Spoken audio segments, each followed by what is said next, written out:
guys. I'm Danny Johnson, CEO at TPP, The Positive Porpoise. I'm Jason Miller from Fins Up SoCal Fan Club.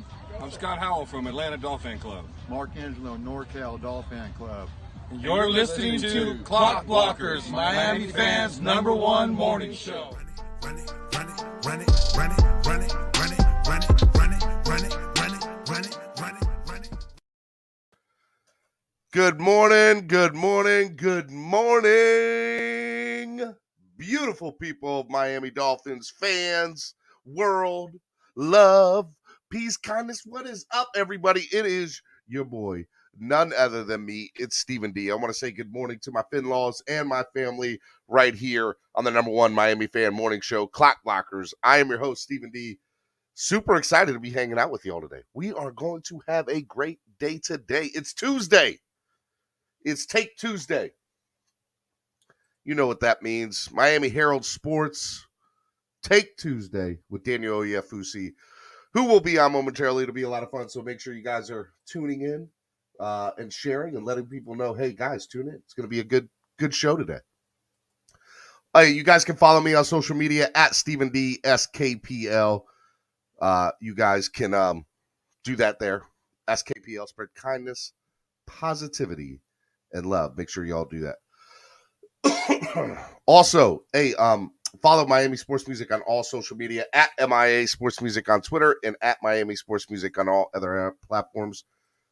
You can also hit that like button. Give us the big thumbs up. Come on now. Get a big thumbs up. I like it. I like it. Also, subscribe to the channel.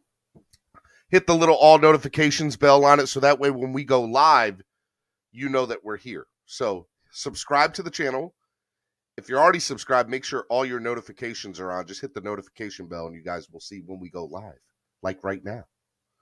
Also, hey, look, if you want to sign up and become a member today, there are plenty of seats waiting at the table for you. We'd love for you to sign up and become a member of the family. If you have been a member of the family and it's not re-put back into the YouTube, whatever it is, here's the link in the chat.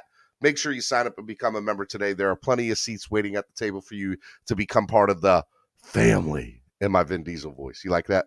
Family. Okay. We'd love for you to sign up and become a okay. So I'd love to see that. Also, want to remind you all too, hey, look, if you want to help the channel grow by donating, there are a lot of different ways you guys can do that. Okay. You guys can use the YouTube live super chat, which is the $ down at the bottom of the chat. You guys can also use Cash App, which is MSM Podcast Network, or PayPal, which is MSM Podcast Network. Okay. And if you need the links for it, here are the links. I'll put them in the chat too. Donate to the channel, help the channel grow. A lot of different things you guys can do there. I want to give a big shout out to our sponsors of the show, ZSM Sports. All your sports memorabilia needs, put them in right there. Go see Zach. Zach is awesome. He's got a lot of connections with a lot of the players in South Florida, and he's got some of the best sports memorabilia in the market. So make sure you guys go check out ZSM Sports. Follow them on all social media. Really, really awesome. Make sure you guys go follow Tailgater. Download the app today on your current Apple or Android device. Tailgater, the best way to get your tailgate on. I don't care where you're at, what you're doing. If you're at any sort of event, you need to tailgate, go to Tailgater, download the app, see what tailgates are around you. We'll be doing some awesome tailgates in Baltimore this year for the Baltimore Beatdown. Hopefully Daniel will be coming by and seeing that because that'll be a lot of fun here in Baltimore. So week 2, we're going to have a big tailgate in Baltimore called the Baltimore Beatdown 2022. Make sure you guys are there for that. All the details are on the website. The link is in the description below for that. And if you guys are going to come for that, we'd love to see you out there. Okay?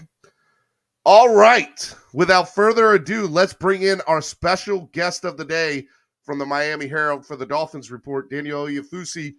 What is up, Daniel? How's it going, man? I'm doing well, man. How about you? I am doing pretty good, man. I can't complain. And if I did, nobody would listen.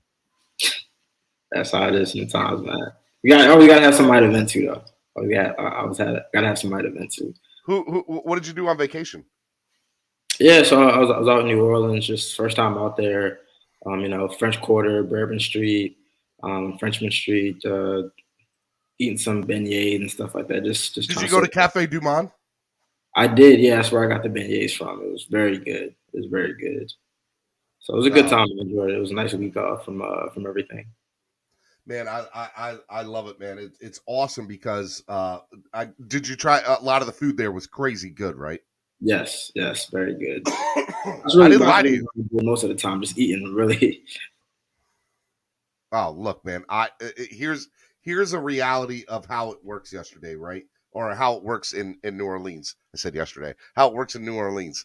In New Orleans, once you leave, did you go to Drago's? Did you try the char-grilled oysters? I did, and I've never had oysters before. It's my first time.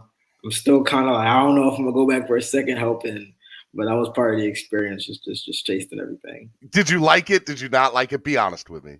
Yeah, I'm just not like, it's weird because I'm from Baltimore, I'm from Maryland. Like I like crabs. Like I even had a seafood broil when I was out there. But I'm not like a big like seafood guy. Like eating everything from the ocean that comes my way. So I don't know if I've heard that oysters are an acquired taste anyway. So I don't know. But it's char grilled, man. They were. Yeah, I know, and they have a little more spices to it and a little more flavor to it. But I don't know. It was different. It was definitely different. Man, I look, it's look, I'll say this, man. I'll say that char-grilled oysters at Drago's are still the greatest thing I've ever had, and I don't like oysters, which are the funniest part of this, man. But yeah. You tried it, so I appreciate that. Do you have pictures of them? Like, do you have pictures from your trip?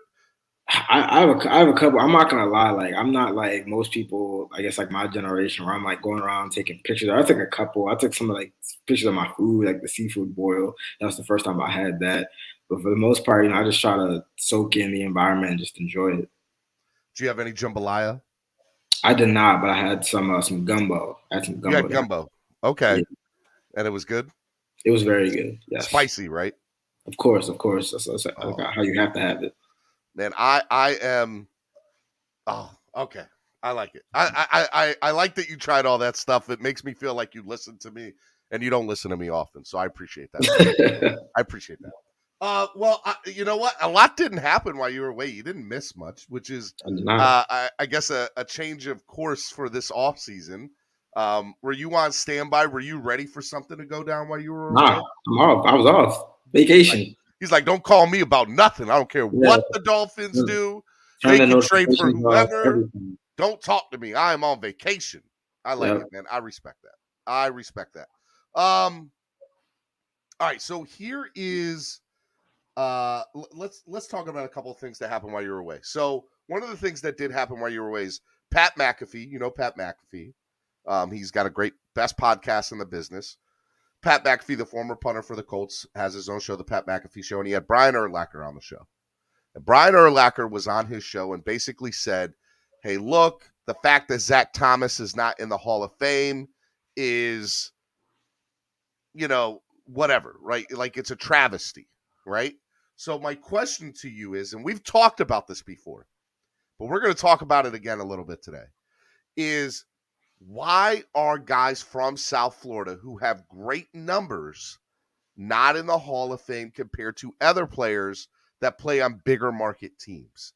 And you know where I'm going to end up going with this, but let's start from the beginning. Why do you think players from South Florida have such a difficult time getting the recognition that they deserve nationally? Well, I would say that I think that South Florida, Miami is actually a fairly big market, but obviously, when we're talking about, notoriety and kind of getting your due, you have to be winning. Obviously, I think that Dolphins had a little more success, like early 2000s and whatnot than they've had, the past 10, 15 years. But, Chicago is Chicago. LA is LA, those markets. I mean, they kind of speak for themselves. So, you do have that, winning. It helps a lot that when you're on a winning organization, it definitely helps, that the Bears they had some of the success that they had when Urlacher was around. But I did see those comments and I found it very interesting that, you've had a lot of contemporaries come out in support of Zach Thomas, but now you have like the person that he's most often compared to in terms of this Hall of Fame debate come out. And it just kind of like brought some interesting like ideas to my eyes, like, oh, should we have players potentially voting on this stuff, ex-players or current players? I don't know. I think that, that there's fair arguments to both sides of it. Some people say, bias, season agenda, maybe hampering or, helping people if that's the case. And I would say, hey, well, you could have the same thing with with journalists, because they're the people that vote on it now. But I did definitely find the comments interesting. It's like it kind of brings the question, like, hey, if so many people, you have Brady and you have Urlacher and all these people, contemporary people that played him, saying this guy's going to be in the Hall of Fame, why aren't the people who are watching the game, taking some of that into account and voting otherwise? All right, so there's so many layers to your answer here. Right? Let's start first off by saying the way that Hall of Famers get in are by writers now. Okay, so I don't see that. I don't see that changing anytime soon. Why is I think some things that bother me, and I don't know if there's a question here, but I do want you to talk to respond to it. I don't like that writers don't have to say who their Hall of Fame vote is. I don't think there's any accountability to it, which I think bothers me. Okay. I think the other thing that bothers me to it is the writers, not that they have never played the game. That doesn't bother me. I think that what bothers me about it is that when people try to bring up what they think who should be in the Hall of Fame is, and I'm not saying every writer's involved with this, I'm just telling you how it's looked from a national perception, in my opinion. Granted, this is my opinion, that it looks as, oh, this is how we've voted for the Hall of Fame for 30 years. Why are we changing the system now? But I think you have to change the system because the game has evolved and the way that we take in the game has evolved. It's not like I'm sitting at the breakfast table every morning and opening up a newspaper and reading what Bucky Brooks wrote. I think it's a totally different way we consume sports now. And so I don't think that the writers, I'm not saying I should think that we should take away their vote entirely, but we should change the entire process as a whole and make it former players, writers, whoever, people who cover the game, media members. I think they should all have a say in who's in the Hall of Fame. Your thoughts on any of what I said? Yeah, well, just even when you were talking about that, it came to mind that, in, the NBA and the NFL, the current players have a percentage of the vote that goes toward, the Pro Bowl. Again, there's arguments for and against it. There's some situations where you have players that don't take it as seriously and they're just voting for their buddies and whatnot. Yep. I'd like to think that, if given that kind of honor, for the Hall of Fame, former and or current players would take it a lot more seriously. And I'd like to think that the journalists currently in that position of power take it seriously as well. But I do agree with you that I think that there should be more transparency in terms of like who you voted for. Not that it necessarily matters, but just if somebody wants to question you. I mean, we're in an industry where if I write something and somebody doesn't agree with it, they can question me. They can call me out. Do you have a problem with that? Do you have a problem people calling you out on something that you write? No, it comes with the job. I mean, even if it's something that's like rooted in fact, you might not like it, and that's your right to voice your opinion. Even in the NBA for all NBA and all the regular season awards. I mean, you can go on the NBA website and look at who voted for whom. Transparency at its finest. And I do like that because again, it's not that it's like we're out to like bully somebody into like changing their vote, because you can't do that. But at least just to get a sense, and if somebody does have questions, like, hey, why did you vote for this person who had no business being in the top 3? And then they can say, oh well, I cover a lot of these games, and I've seen this guy and his importance to the team, or They can explain themselves, because sometimes I think it helps the game. I think it helps the game as well too, because a lot of times we think that we know the game, but it's really tough. I mean, I talk about it with my other beat writers and friends around the NFL. It's tough to cover one team as it is. So just imagine like trying to like cover all teams and or vote for like vote for a award where you have to like take into account players on all teams. We think that we know the game, but like it's really tough to know all 32 teams, let alone one team or like one division. So I think that having that transparency and allowing for that dialogue, that respectful dialogue, it only helps grow the game more. Okay.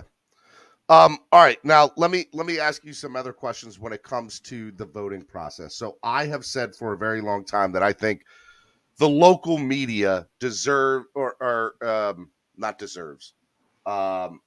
a responsibility to the team to help players get more national attention. You disagree with me on that, correct?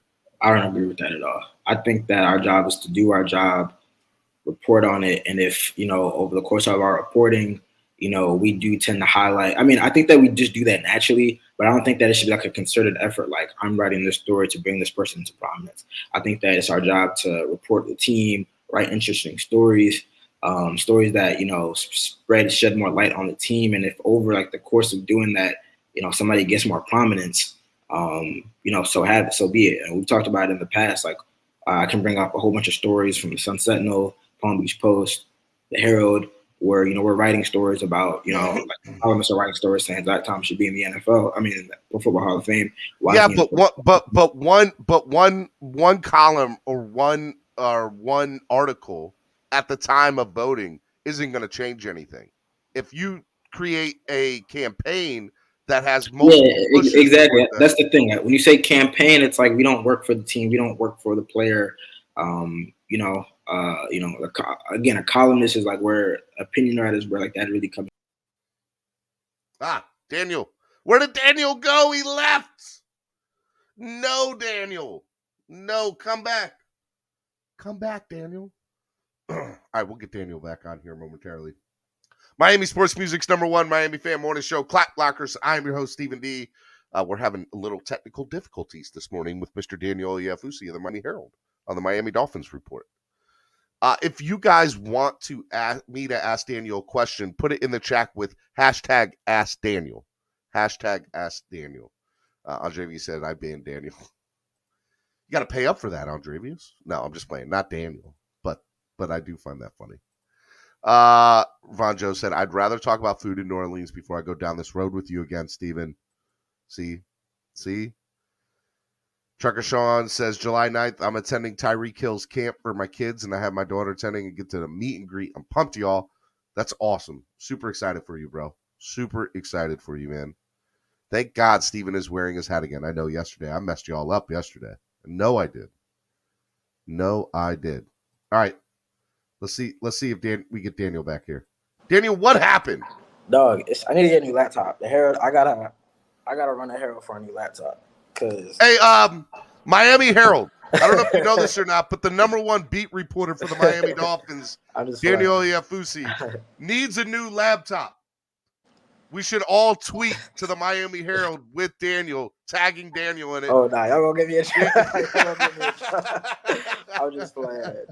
Okay. But no, I was saying that, I don't know if you heard me, but I was just saying that I think we start to blur the lines if we start to we're on a campaign, a 2-3 month, 1 month campaign.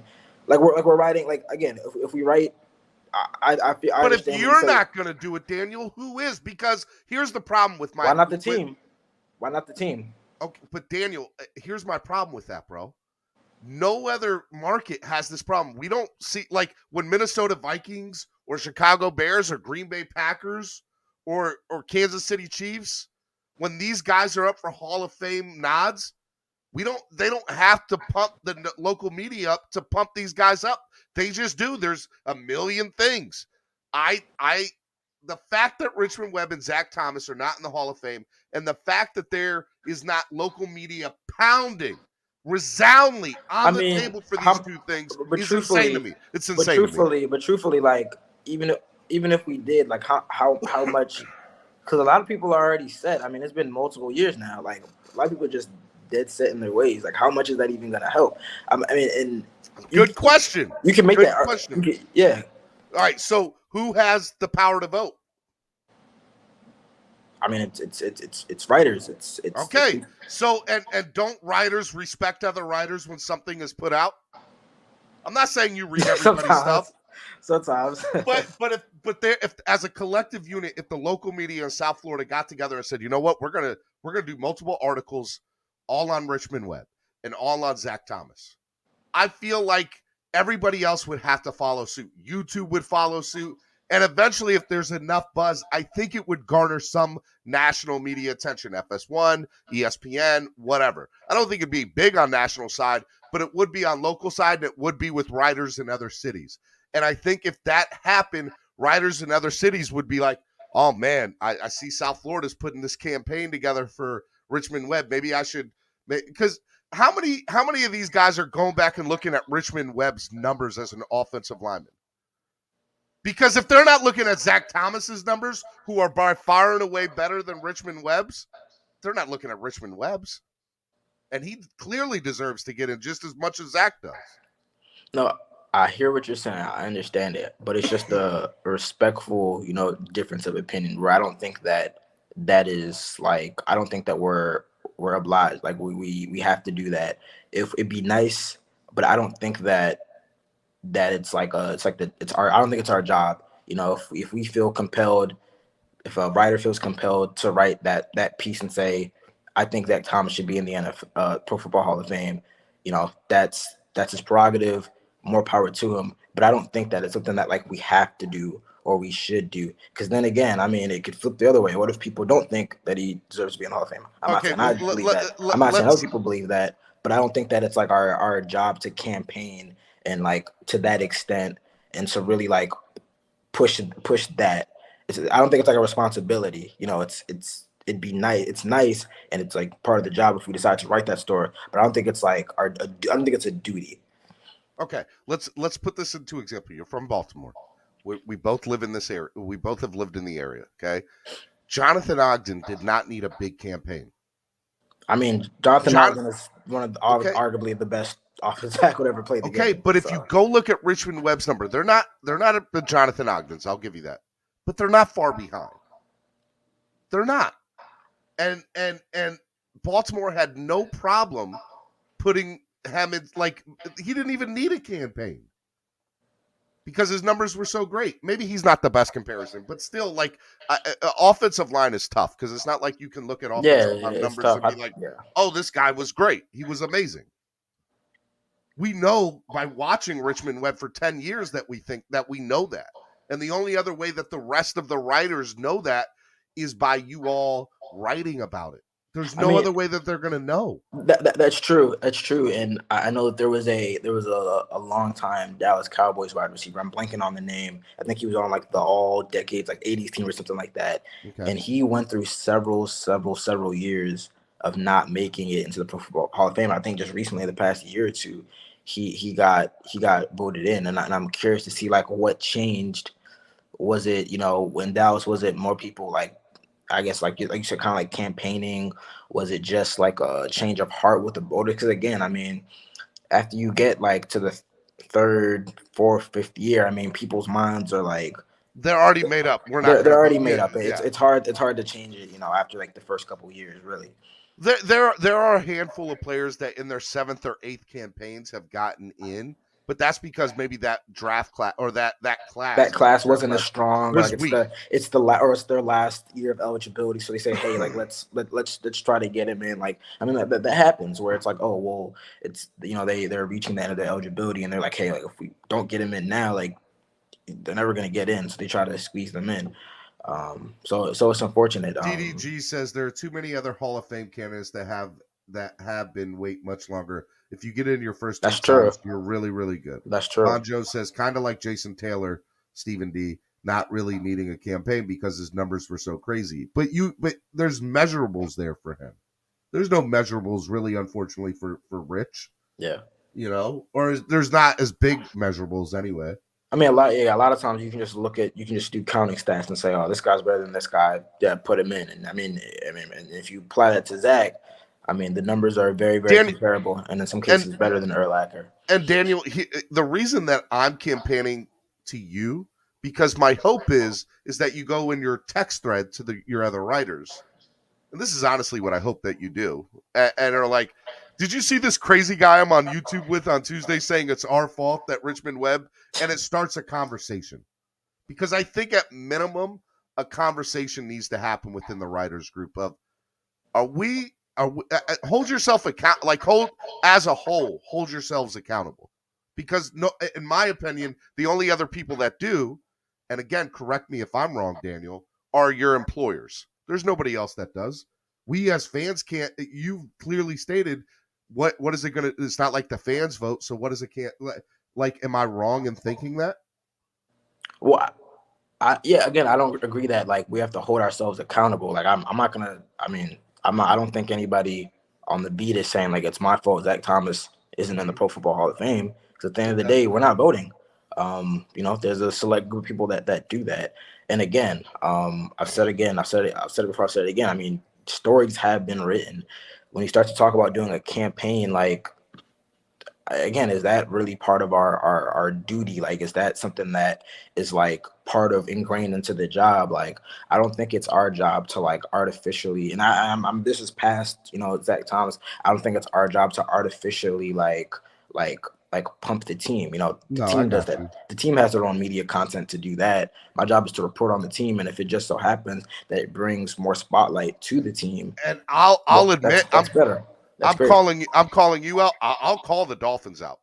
They need to do a better job of pumping up former players and what they do, because I think that the team has something to do. I agree with you on that standpoint.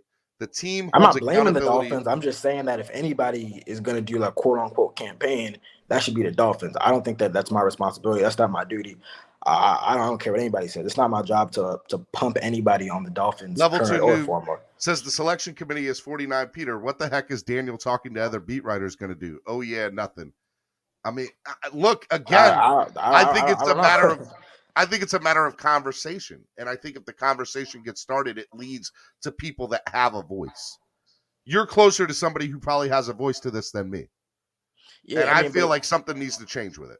But just in general, I mean, it kind of goes to like one of the first things we were talking about, where we're saying like market. Like again, Miami is a big market, just generally like media market. But like in terms of maybe the notoriety during Zach's playing days, and the Bears are the Bears. I mean, even today, like they stink, and they're getting 4 primetime games, minimum. So the eyes were there, and it's tough. I said it before. It's tough to cover one team, one division. People aren't going to be as knowledgeable about the entire league. And so I see what you're saying. Yeah, maybe it is. And the Dolphins, the Dolphins have a representative that there's somebody that speaks to that and does the presentation and whatnot. But again, I mean, it's tough when people just are, I mean, I don't want to say ignorant in a bad way, but just don't have the knowledge. And you can say what you can say and scream and pound the table as much as you want, but if people just are just set in their ways, I mean, it's tough to change people's perceptions. Okay, so two more questions. I don't, and even real quick, even I've heard and read like the presentations, all that, like they don't sway people that much. I mean, people go into those and it's like they already know who they're gonna vote for. It's like I don't think that even the presentations and stuff like that sway people that much either way. I don't disagree with you, by the way. I don't disagree with you, which is why I say by the time they get to that, writers already know who they're going to vote for. They already know who they're going to vote for. Like that's already been. They already know. All right. So two other questions I have for you. My first question is: do you think it's on us as fans to be pounding on the table more to change the process then? Because if we want something to change as fans, we should be, because fans have a voice, and if it's loud enough, people will listen to it. Do you agree with that? I believe so, yeah. And if we want the process of how voting on the Hall of Fame is to change, we as a collective unit need to get together and be like, NFL, y'all need to change this process. Or Canton, y'all need to change this process, because how this is done is prehistoric and is no longer valid anymore. Well, I mean, I'm pretty sure that don't all the other major North American sports leagues, don't they have the same process? I mean, I don't know. I believe so. I believe that with baseball, there's the writers for a few years, and then there's a committee, and then there's players, and you have multiple chances to get in multiple different stages. Okay. By multiple different committees, if I'm correct. Okay. And I mean the fact that NFL has, if level 2 noob is right, and only 49 people have the say and the wherewithal of who gets into the Hall of Fame. Yeah, but these are also like some of the more. But these are also like some of the more like knowledgeable and like veteran reporters. Like they've. Knowledgeable? Like no, they've been around for a long time. I'll say they've been around. I mean, I'd like to think that they're knowledgeable if they've been around, but it's not like they're just bringing like. Well, you might disagree, but I don't think they're just bringing like bums off the street to vote. I mean, these people that have at least been around the game. But again, I say to you, it's different I'm not sitting at the table in the morning looking at the stat sheet and looking at the column of the writers to see how to infer an opinion of how my team is looking. In the 30s, 40s, 50s, 60s, that's how that was done. 70s, that's how it was done. You get into the late 80s, 90s, and now ESPN, the way we take in content is totally different now. YouTube, a million different ways, podcast, it's all different now. It's not just the writers anymore. So if the way we take in content is differently, why are the writers and the way that the Hall of Fame is voted still the same? Makes no sense to me. None. So who do you believe? You think that along with the writers, current and former players should be voting for this? I don't know if current players should have a say, but I think former players definitely should, ones that are in the Hall of Fame. And then I will also say that along with writers, it should be media. I think it's also. I think Shannon Sharp has spoken to this and said like I think he's even. I don't want to misquote him, but I think he's even said like I'm not sure if I want that responsibility of being somebody in the Hall of Fame and then having to say this guy should, this guy shouldn't.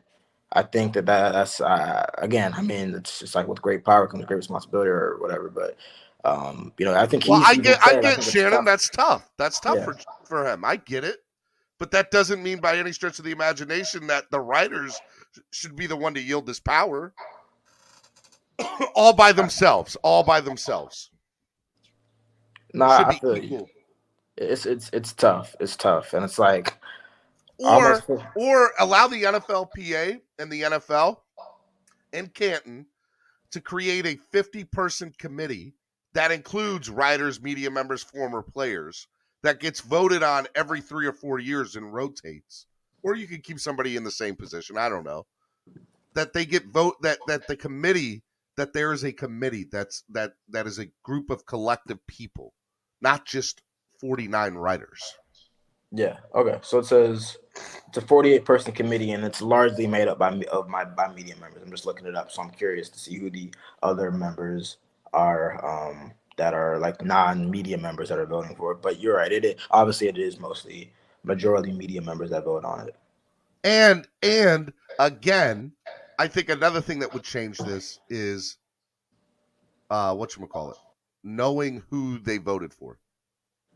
I think if that had accountability to it, I think that people would. I don't know if it. Again, I don't know if it changes like the person's vote because they can't go back and change. I mean, they How so? Then that's my last question on this subject.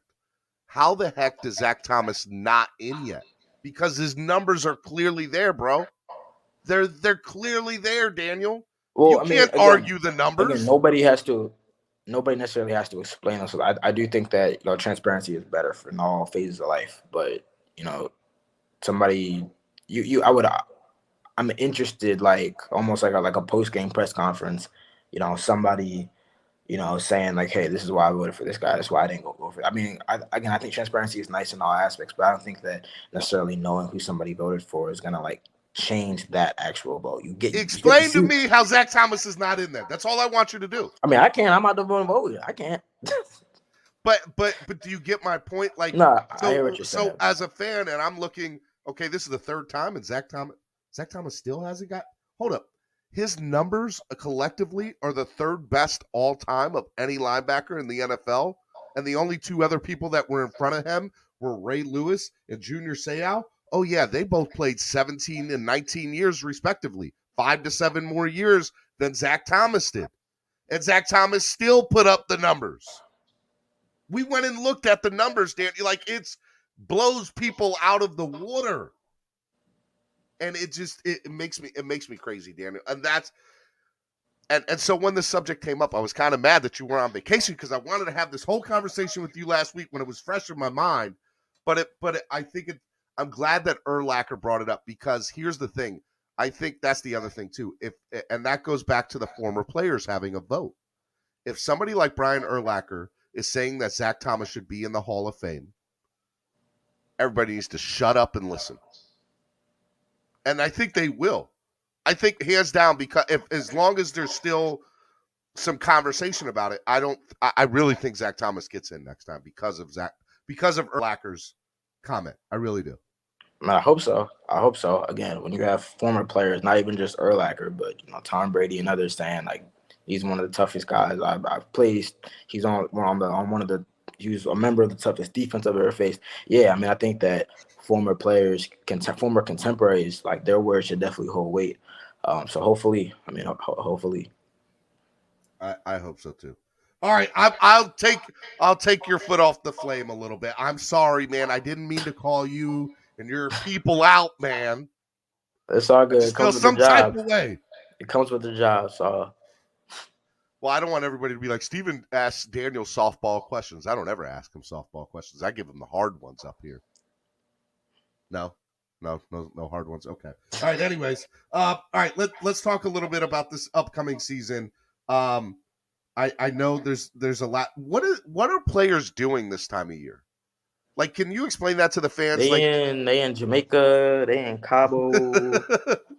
They just Don't spend say time Cabo. with My wife's going there on Saturday. I don't want her there alone with all those former NFL players, no, or current NFL players. No, sir. Yeah, they on vacation like me or like I was. So it's just a 1 month vacation. But obviously they're still making sure that they're in shape. They're still getting their lifts in, their workouts in. So when they even like McDaniel said, when they come late June late July in a couple of weeks, they're ready to go and get started for the season because from starting July, the last week of July, if you're making a team, I mean, that's when the season doesn't start till September, but your work is continuous, from July till hopefully February. So they got to make sure that they get this rest in. This is, they have a little bit of break after the season ends. If you don't make the playoffs, you have most of January, February, March. But I mean, a lot of these guys, they've been doing off-season workouts since April. So that's multiple days of, getting lifts in or being in the facility. So this is definitely a well-needed and well-deserved rest period for all of them. What about for people that say the Super Bowl, to win a Super Bowl, it's won in June and July when nobody's looking? Do you believe in a comment like that? Do you think there's truth in that? I mean, yeah, but it's like everyone's putting in work in June and July. I mean, all 32 teams have their offseason workout programs. Mm-hmm. I mean, truthfully, like by like I'm trying to think, when is the draft? Like April, May. I mean, by like May, once free agency is done, I mean, you can kind of whittle down like 14, 15 teams that are gonna like be in the mix. So I don't necessarily agree to that. I mean, talent wins at the end of the day. But obviously, yeah, I mean, you start the foundation, like McDaniel said, you're kind of like put layer in the foundation in the offseason workout program, and then July when training camp comes, you're trying to really put it all together. So I'd say yes and no. Like yes, because that's when you start putting in the work, but everyone's putting in the work in June and July. And as far as Coach McDaniel, your first-time head coach, what is a first-time head coach maybe doing differently in June that a third or fourth-year head coach maybe is not doing the same thing? And what are the challenges that McDaniel's facing this time of year compared to other ones? Yeah, that's a good question, and it's something I'd like to ask him when he comes back because I think that everything is different when you go from coordinator to head coach.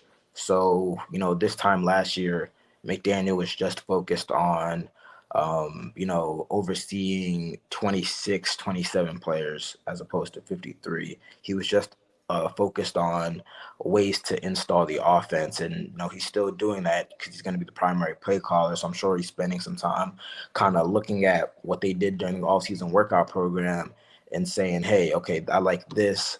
I want to continue that. I didn't like that. We got to work on that, or we got to scrap that. But also want to throw this in that we never really worked on. All those things are going through his mind. But now it's full scale because there's 53 players. So he's got to think, like, how did this guy fit on special teams? Are we set on defense? He has to think of all phases of the ball because he's, the head man in charge. He's leading everything.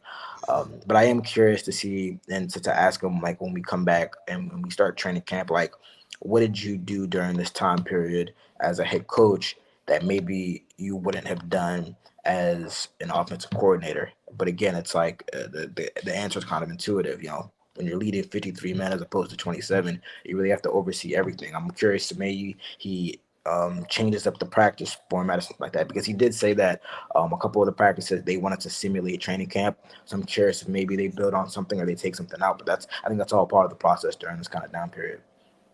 You know, one of the things that I find very interesting, I made a statement a couple of weeks ago and somebody called me out on it. I said, come training camp, I with the exception of maybe 7 to 8 slots, and that's a lot. I have a feeling that McDaniel will know exactly whose 53 man's going to be, with the exception of, 7 to 8 slots, and that's a lot.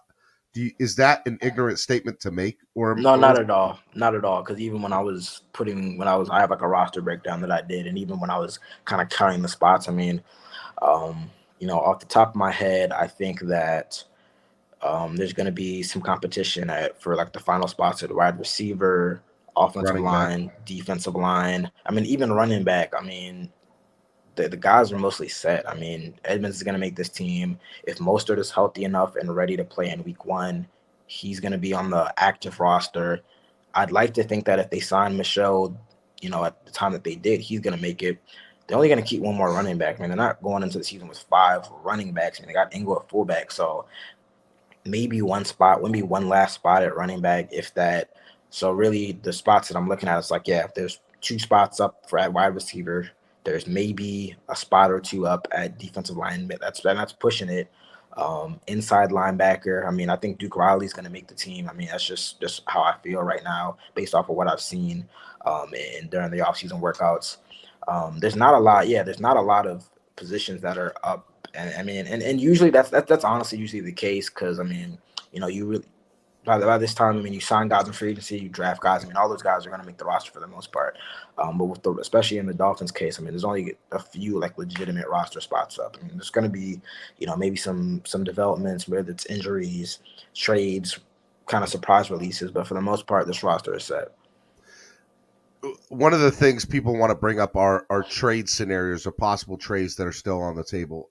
I think if the Dolphins haven't pulled the trigger at the moment, they're not going to. Would you agree with that on anybody?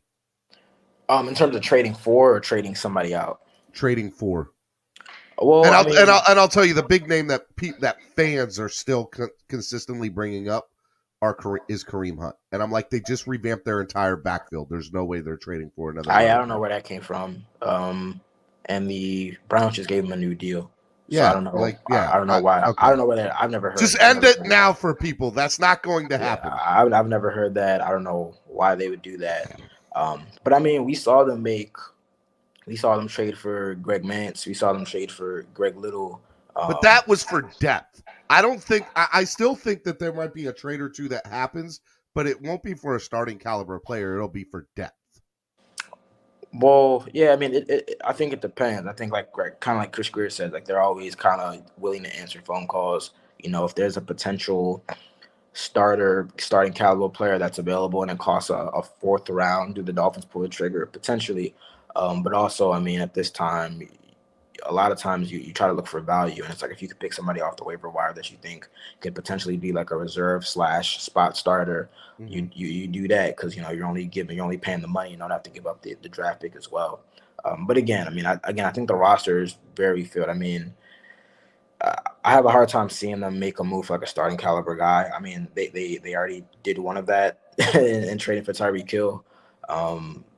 But around this time of the time of the year, you're looking more for like veteran releases instead of like bona fide legitimate trades.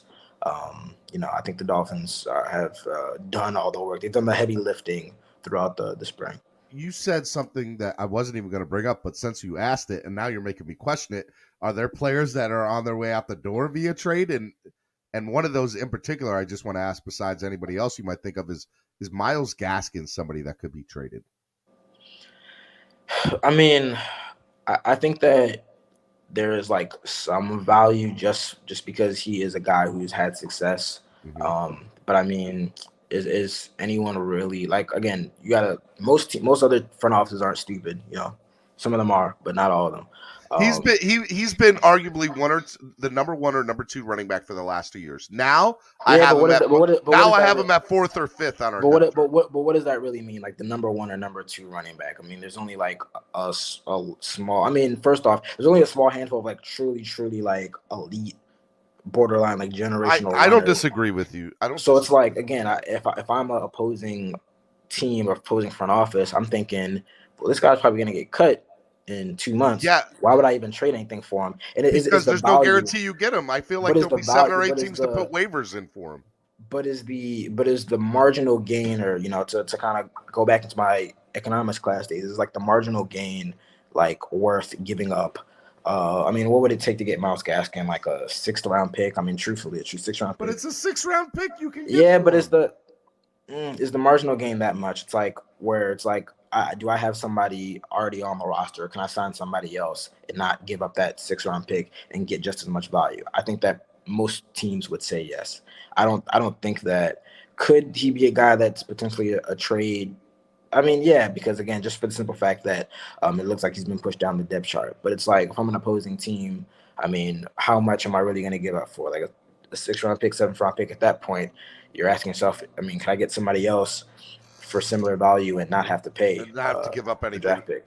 All right, so is there anybody that I'm not thinking of that could be on his way out the door come, training camp or preseason? Yeah, I mean, I don't want to say like trade targets, because I mean it wouldn't be like rooted in anything. But I mean, you just look at guys, you just look at veterans who, can kind of been thrown down. I mean, I think it's just natural to think of a guy like Preston Williams. Like, again, I'm not saying that I'm not saying he's on the trade block. I'm not saying the Dolphins are shot. I'm not saying any of that, but it's just one of those natural things that you think about when they've added so much to the position, to the group. Yeah, I think that Preston will be competing for like that 5th, 6th, maybe 7th receiver spot, but it's going to be tough because they already have their top 4. I mean, they have 4 guys that are surefire going to make the roster in Waddle, Wilson, Hill, and Ezukama, and then so that's 4 right there. 4. And then I have to think of guys like Sherfield and Craycraft as, on the bubble, but on the good side of the bubble, because they're former 49ers. They know the system. I mean, they're going to have that. I mean, we know how this goes. And they don't sign a guy like Craycraft in February just with the intention of cutting him in July. Yeah, I just don't see it. I mean, so we'll see. But we have a long time. I mean, we have July, and then we got over a month until this stuff sorts it out, and a lot of different stuff happens. We saw what happened last year with a lot of injuries to the wide receiver group. We saw some trades because guys weren't, they didn't like what they saw. So there's a lot of time, but I do think that there's very few spots that are up for grabs on this roster just because of how much talent and depth there is. All right, so Cap for Life is one of our listeners. Shout out to Cap for Life. He's a big fan of yours, by the way. And he says, Gaskin is okay, but we need a bell cow running back. Tired of retread dudes like Lamar, Miller, Reggie Bush, Drake, Edmonds, all the same dude, in my opinion. Cap's view of this, and he's not the only one. There are a lot of people that have this viewpoint, that there's no bell cow running back. And that I think, I've argued this fact with him along with others, that we're a running back by committee. And I don't think there'll be a true number 1 in this, but we don't need that the way that this offense will be set up. Do you agree or disagree? Well, I'm a counter that statement by saying, how many teams in the NFL have a true bell cow running back that is carrying the ball 2 or 3 25 times a game on average? Like outside of Jonathan Taylor and Derrick Henry, who is truly doing that? Yep. 100%. I think it's, and McDaniel spoke to this when he spoke about the value of the running back position, where he said it's a very valuable position, but you got to think that these guys are taking tons and tons of hits over the course of a game, over the course of a month, over the course of a season. So where's the value in having somebody that's going to carry like the ball 300 times or whatever, 400, 500 times, like, as opposed to, having him have, 3/4 of that share, maybe even less than that, and divvying out the carries where you have somebody that's fresh. I don't think you need a bell cow in this system. I don't think we need a bell cow in the NFL. I think there's more value in getting, multiple guys with multiple skill sets that add value. So no, I think the Dolphins running game will be just fine with who they have. I mean, if you have a Jonathan Taylor, Derrick Henry type, of course. All day. Yeah, of course you're going to give him the ball 25 times. It makes sense. But there's very few of those guys. I mean, those, again, Derrick Henry. There's gonna be games Raheem Mostert gets 13 to 15 carries, and there's gonna be games that Raheem Mostert gets 3 to 5. Yeah, I think that's how it's gonna work. No, it is. And it's gonna be extremely infuriating for anybody that plays fantasy football because they're gonna have some times where they think a running back is hot and he barely touches the ball. And I assure you, today is July 21st. In June 21st. In 4 months or whatever, somebody's going to be asking, maybe it's me, maybe it's somebody else. We're going to be asking McDaniel, why did this guy get 15 carries last week and then this week he got 3 carries? And McDaniel's going to say, well, that's just how the offense flowed. We like the matchups that we saw. I mean, this is what's going to happen. I mean, they're not going to rely on somebody to carry the ball 20 times every week. So what you're saying, Daniel, to fantasy football players is do not draft Miami Dolphins this year. That's what I heard you say. Do not draft the Miami Dolphins running back. Yeah, don't draft the Miami Dolphins running back. It's not going to end good for you. Vonjo wants me to ask this before you go. So, Stephen D., you really not going to ask the real elephant in the room, and that's trading for Lamar Jackson. What does Daniel think about the team if he was on here now? Hashtag, come on, Stephen D. That's not happening. Okay. Why not? Because Lamar is going to re-sign in Baltimore, right? I don't know what Lamar is going to do because Lamar doesn't talk to anybody. But he doesn't. Yeah, if I see a credible report insinuating any of that, I'll entertain it. But I'm not entertaining it as of today. That's not happening. Okay. It'd be fun though. It'd be fun, but it's not happening. Yeah, it's not happening. You heard that, Fonjo? Not going down like that. All right, man. I had you on for almost a good hour today, so I appreciate you coming on, first of all. Of course. We do this every week. Next week, this is what I think we're going to do. I just want to make sure you're okay with it. And you're going to have to be okay with it because I'm putting you on the spot, and if you say no, people are going to look at you, okay? I'm going to have fans come on and ask you questions one at a time next week and have the fans ask Daniel questions. Are you cool with that? Yeah, of course. Awesome, because I feel like all I want to do is sit here and argue with you and tell you how it's your fault. It's Daniel's fault that Zach Thomas and Richmond Webb aren't in the Hall of Fame. It's all your fault, man. You don't know that? You don't know that by now, Daniel? Yeah, everything's my fault. Everything. I accept it. All right, so we've learned a few things here today. Everything's Daniel's fault. We've learned that the Miami Herald needs to give Daniel a new laptop. I'm just playing. That's fine. You're going to get me in trouble. I'm going to get a call from my editor. Yeah, don't get me in trouble. I'm just playing. We're just playing. They're just jokes. Gosh. Maybe new internet, though. Yeah, and it was a little spotty. Yeah, my apartment. I might have talked to the property manager or somebody or direct TV. Hey, look, do you know who I am? I'm Danielle Yaffusi, and I say I need better internet. No, so that's not. Yeah, that's not where I ain't got to pull like that. That's not. You ain't got to pull like that. I can't name. You were kind of a big deal, bro. No, I can't name drop myself. That's not. I don't work like that. Do you know who I am? All right, bro. Hey, are you coming to Baltimore for week 2? Yeah. I'll be there week 2. Yeah. All right, so sure. Saturday night we're gonna do a big meet and greet. I want you there for that big meet and greet on Saturday night. Sounds good, man. I know you'll have your family and you'll be doing stuff with your family. I was about to say I'm gonna be booked and busy. But bring them. Say, hey, come here, stop on by. It'll be fun, or at least come to the tailgate for 5 minutes. Something. It's gonna be so a fun weekend for sure. It will be a great weekend. I'm excited about it. All right, tell the people where they can find all your stuff, man. Yeah. Best way to get Dolphins updates is to follow me on Twitter at Danielle Yaffusi, just like you see below me. Miami Herald, MiamiHerald.com. If you're just interested in sports, we have a sports-only pass. Go to the website, check that out. Every Wednesday morning, we have the Dolphins in Depth podcast. Everywhere you get podcasts, Apple, Spotify, on the Miami Herald website. So definitely check that out. Definitely a dead period, so to speak, but we're still going to be trying to pump out some content and trying to lead y'all into training camp. And then obviously, we take it from there. When does training camp start? They haven't announced the official date, but it's looking like it'll obviously be like the last week of July, maybe like July 26th, 27th. So we got another 5 or 6 weeks. Yeah. 5 or 6 weeks. All right, bro, man. I love having you on. You're the best. I love having you on each and every Tuesday. It's always fun with you. And if you're sick of me, man, just let me know. Say, Steven, I'm sick of you. Over it. You're not going to be sitting here calling me out on live YouTube no more. It's just not going to happen. Danielle Yaffusi, the #1 beat writer for the Miami Dolphins, as far as I'm concerned. Nobody else is better than him. And if they say otherwise, they got to deal with me. If they don't want to deal with me, I'll name drop myself. Do you know who I am? I'm Stephen D., home of the #1 Miami fan morning show, Clock Blockers. I love you, Daniel. Be good, bro. Have fun. All right. Appreciate you, man. Talk to you later. No problem, man. Miami Sports Music's #1 Miami fan morning show, Clock Blockers. I'm your host, Stephen D. I love doing the show on Tuesday. It is awesome. He is awesome. It's good stuff, man. I hope y'all enjoyed that. All right, so I'm not going to do a big panel today, but I'll bring you on one at a time, and I'll rotate some people in and out. Maybe I'll do 2 people at a time.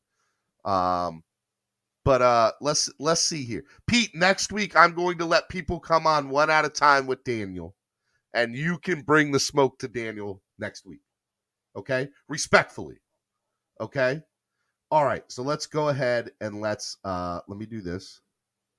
Let me drop the link in the chat, and you guys can come on, and I'll bring you on 1 or 2 at a time. We'll go from there. Let me pin this to the top. All right. Mark Angelo says, great interview with Daniel. I appreciate that. Godfather, you come to me on the day of my daughter's. Okay. All right. We enjoy big panels, Stephen D. Daniel is awesome. I do love Daniel. He's pretty awesome. He's a good guy. I can't believe Batman gets OJ and other guys up and they never drop the link. It baffles me sometimes. Ooh, you calling out Batman, Pete? Go ahead and call out him. I'm not a fan of everyone on the panel, but I love this format. I love Mark. Mark tells it like it is. All right, let me bring on the first person. Who's this? Who's on coming? Hey, bro.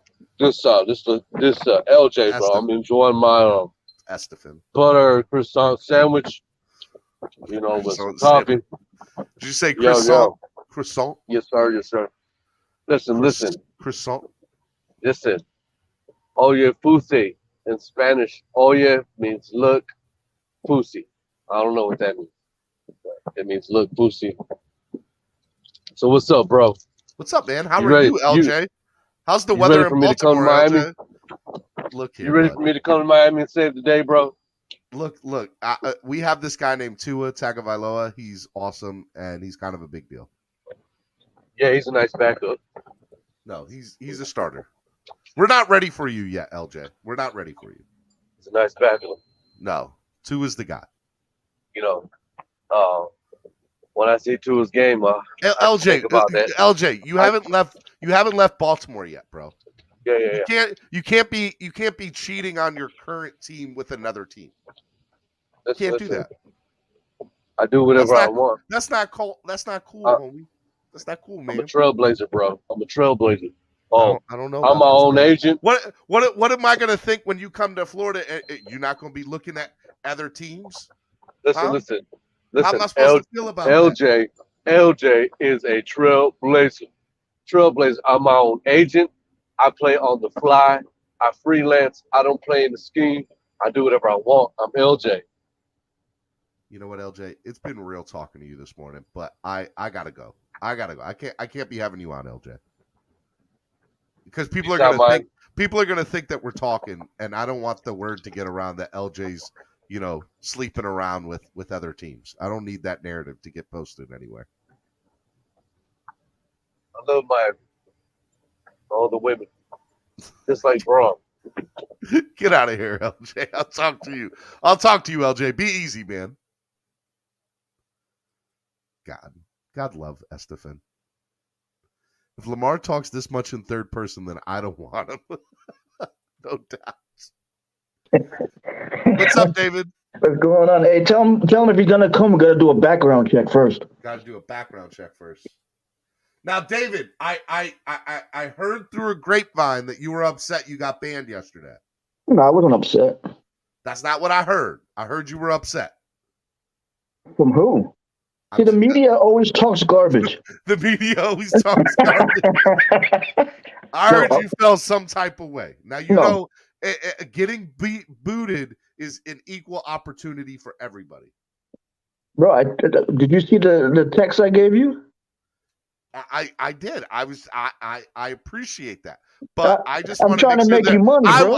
I want to make sure there are no hard feelings towards it, because bro, I wouldn't be here if there was. I don't get offended. I don't get like that. Like, I'm not one of these soft persons nowadays. Like, I'm not soft, bro. Hey, you told me to my face that's what it is. I'm gonna take you at your word, bro. Yeah, I don't get offended. I'm not soft like that. Matter of fact, it's all in good fun. Matter of fact, you can call what is it, caller? Man, I argued with caller yesterday on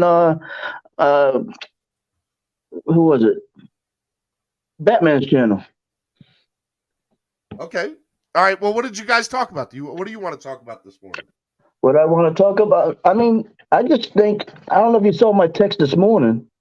I just think that, like, the media will write something bad about you, but when it comes to writing something good about somebody, they don't do it.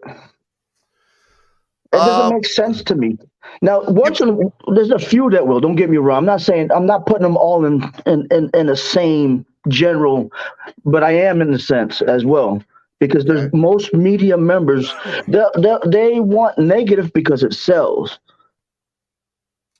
I don't disagree on that. Like, I think that.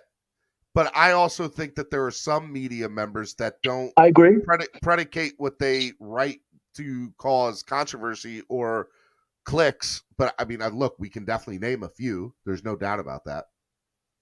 Well, without question. I just think that whose job is it? If it's mostly media member who is voting, is it our job as fans to force them to write about Zach or Webb or whoever? Well, I mean, like they write. They have to make a choice either to set the one and the people who are not media. I get it, but you know what I'm saying. Look, I'll say this. I think that the media itself. Look, Daniel knows how I feel. I believe that they have some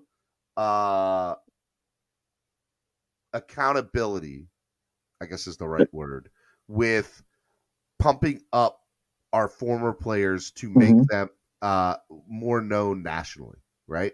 And I don't think that there's any other fan base in America that has this issue. I really don't. That is like, correct. I have looked, and I'm like, well, who are some other players that, like, don't get me wrong, there are other players that are snubbed out of the Hall. That's because the people that are writing don't like them. But I go look, and I'm like, well, either that, not all, some of them have a bad taste with they have a bad relationship with the media. Correct. Others, which is not the case for Richmond Webb, or I don't know about Zach Thomas, but I know it's not the case with Richmond. Richmond's the nicest person you'll ever meet in your life. Great guy. Richmond would give you the shirt off his back today. Like, I believe that about Richmond, right? So I know that's not the case about Rich. And the other thing that I'll also say too is, you know, from the standpoint of what I believe that I've said this about national media.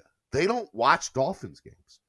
So when somebody opens up their mouth about the Miami Dolphins in the national media, I take it with a grain of salt, because they don't watch the games on a day in, day out basis. Which is why I go back to the local media and say, exactly. That's what I was just going to say. It's your job to inform the national media. Correct. And if you're not continuously writing about something, that narrative's never going to get known. Yeah, but like you said, I'm from Rhode Island. I lived in New York, so a lot of times these media members there, they put their players forward. They put the stuff out there. Only in South Florida, because my cousin works for Jacksonville. Well, works in Jacksonville as media. He puts people out there in good light, but only in South Florida that this happens. It's not my job to do that. That's the only place I hear that. No other place. Detroit. My brother-in-law is from Detroit. Whack Jones saying, can we stop pretending this is a Dolphins problem? Google best players not in the Hall of Fame. They're from all over the league. Whack Jones, I just clearly stated I'm sure that there are a few players that there is the same problem with. But you have to admit, the fact that we have two big guys that are not in. Zach Thomas and Richmond Webb clearly deserve both of them to be in the Hall of Fame. And there's no argument. Like, their numbers are there. So, and we know that part of, I'm not saying the entire problem, I'm saying part of our problem is local media. Yeah. Well, you can tell him. But you can tell him. And I think that they can do a better job of pumping. But you can tell him. You can easily say, like, these are stars. I understand that they're not voting in other stars, or they're not voting in non-stars. These two players are stars on their team when they played. Yeah, like they played well. Yeah, the numbers like. But Whack Jones says Zach Thomas, sure. Webb is a homer pick.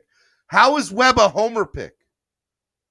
Webb is arguably one of the best offensive linemen for a 10-year span in the entire NFL, bro. Are you kidding me? You don't watch Dolphins game, bro. That's why you're Whack Jones. I was just gonna say that's because he's whack. I just don't get it. Just prove he needs a jacket. Let me bring in Alexander. What's up, Alexander? Hey, what's going on, Steven? David, how you guys doing today? What's going on, buddy? You know, that Whack Jones should be kicked out the panel for what he just said. Whack Jones. He should be kicked out the chat room. I can't. There's no way to kick people out the chat. I know. I'm just unless saying. you pay. I understand. Yeah, no, you're absolutely right. You're absolutely right, man. You know, I don't. You know, Webb is not a homer pick because that guy protected the blind side of Marino for almost 16 years, right? Pretty much his whole career. Yeah. Right. Now, and also people forget he's a 7 or 8 time Pro Bowler. Like that. Like what left tackle gets in the Hall of Fame these days? I'm sorry, in the Pro Bowl like 7 or 8 times. You know, it's ridiculous. That man was a beast, Richmond Webb, and I'm 37 years old, so I got the privilege to watch him. You know, and of course Marino I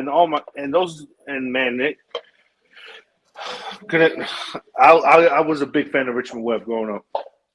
You know, I watched Richmond Webb. I'm 47 years old. I watched Richmond. I watched Marino. I watched Clayton and Duper. I watched all that stuff, all those players. And of course Richmond was part of that. You know, those early '90s when we got to AFC championship games. See you guys later. AFC championship games and playoff games, and we were actually winning. We actually had prime time games. That actually meant something back then. All right, I love you too, buddy. What's up, man? What do you want to talk about this morning, Alexander? I really want to talk about also. I still want to go back on this with Pete, man, because he again. Are you calling out Pete? I'm calling out Pete because again. Ooh, let's go. Because again, with these inflated, with this inflated garbage that he sits there. This inflated garbage that he sits there and says about Zach Thomas because the offense was bad. That's why his numbers are up there because the offense was bad. Alex, did you see what I told him back and he never answered me anyway? It was about Ray Lewis. You're the one that talked to him about Ray Lewis, right? No. I said, listen, offense. I said the offense was garbage, but that's not Zach's fault. Zach did his job, and that's why he has the records. He did his job.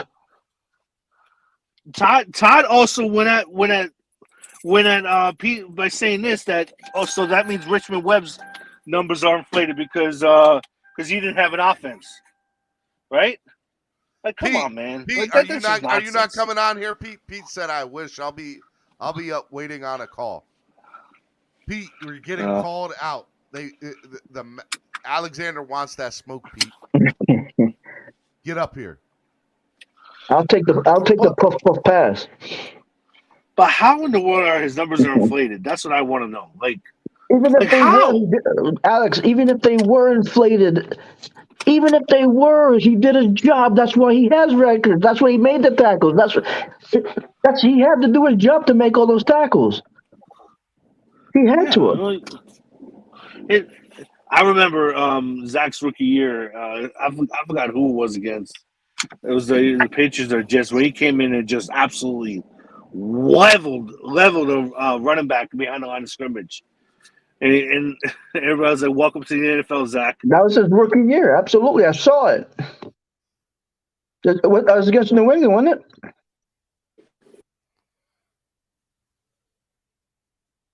it? You guys were talking. I didn't want to interrupt. No, was Zach Thomas when he knocked that dude?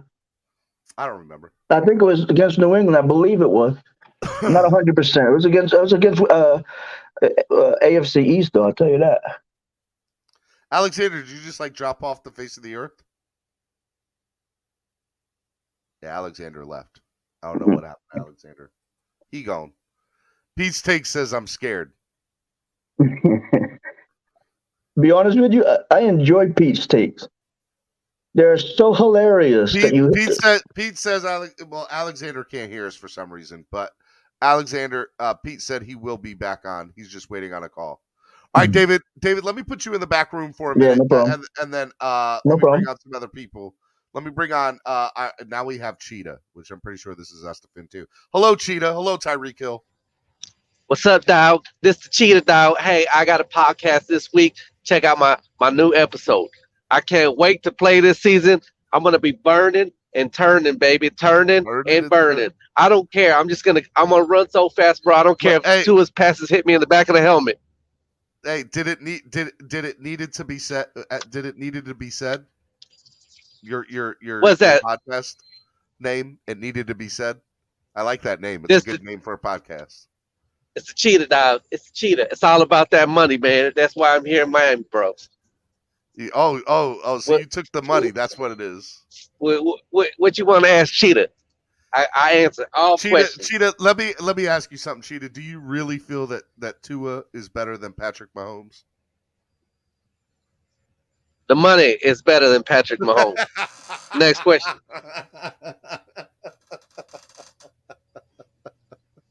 That's all you got, dog? Got no volleyball questions? Volleyball questions? Thought you were gonna ask me about volleyball. Hey, but I like doing. Cheetah, I have to ask you. Do you think you're going to be the leading receiver on the Miami Dolphins this year? I'm telling you, dog. I'm not slowing down for nothing. I got it planned out right now. Listen. I'm gonna get super glue, and every time the offense goes out there, then ball's gonna be hitting the back of my helmet. I'm still gonna be catching, bro. I ain't gotta slow down. Well, what about Jalen Waddle? Are you gonna take away catches from Jalen this year? Oh, that's my dog, man. You know, we good. That's my dog. Okay. All right. Do you think the Dolphins are going to do better than the Kansas City Chiefs last year? Hey, wait. Next question. Next question. All right, Cheetah. Do you have any final thing you want to say before I let you go, Cheetah? Yeah. Just check out Cheetah Podcast. All right, baby. It needed to be said. It needed to be said. Peace. That's right.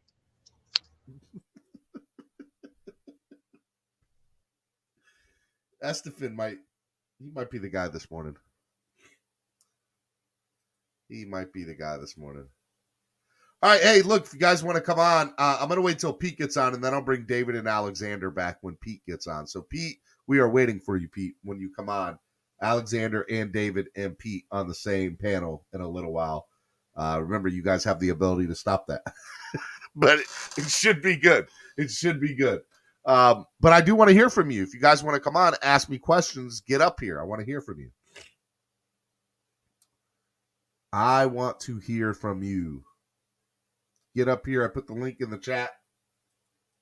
Where's Von Joe at this morning? Von Joe, Andravius, level 2 noob.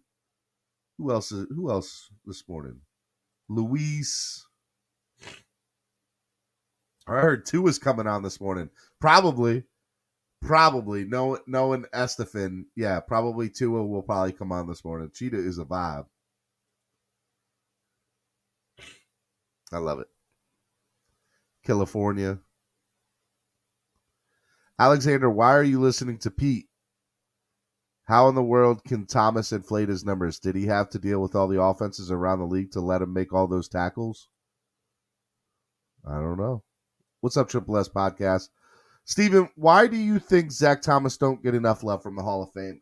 Look, I've told you how I feel about it since 1989. I believe, and people disagree with me, I think that the reality of it is that the local media is not doing a big enough push. And until you can show me otherwise, that's how I feel about it. Because I feel like local media helps create the narrative for national media. And if there's not a big enough push for it, then national media is not going to care about Zach Thomas or Richmond Webb. They're not. So it's on the local. Stephen D, show us the hat drip for today. All right. Just a straight Miami Dolphins hat today. Nothing big. Nothing big. I did bring the hat game back just for today.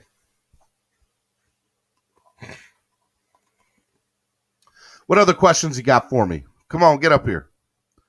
Because the conspiracy between beat writers and the Illuminati not doing their job pushing Zach Thomas, TaylorMade Jedi said.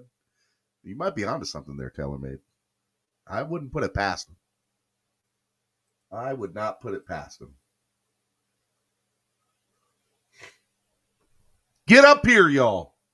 Where are all my panelists at? Put your hands in the air. Woot, woot. Yeah, I said woot, woot. Next question is from Triple S Podcast. If you could add one non-quarterback player to this team, who and why? If I could add one non-quarterback, Triple S, you actually asked that. What's up, Triple S? What's going on, big dog? How you doing? Pretty good, man. You sound a little sick, though. I am a little under the weather, but it's just the stuffy nose. Nothing else. All right, man. I can't be up here too long. I'm not trying to catch COVID. The COVID. I'm just kidding. The vid. I honestly, it's the end of it. Like I had all the other symptoms for I tested negative. I'm good. Like all I have left is the stuffy nose, and that's it. Nice. Did you answer the question? I was kind of in between when I asked it and when I had to come through the back door of StreamYard. I think if you're looking at like if I could choose anybody that's a free agent, it would be JC Treader. If I could choose anybody, yeah, I was about to say, if I could choose anybody from any team, even if they're on the active roster,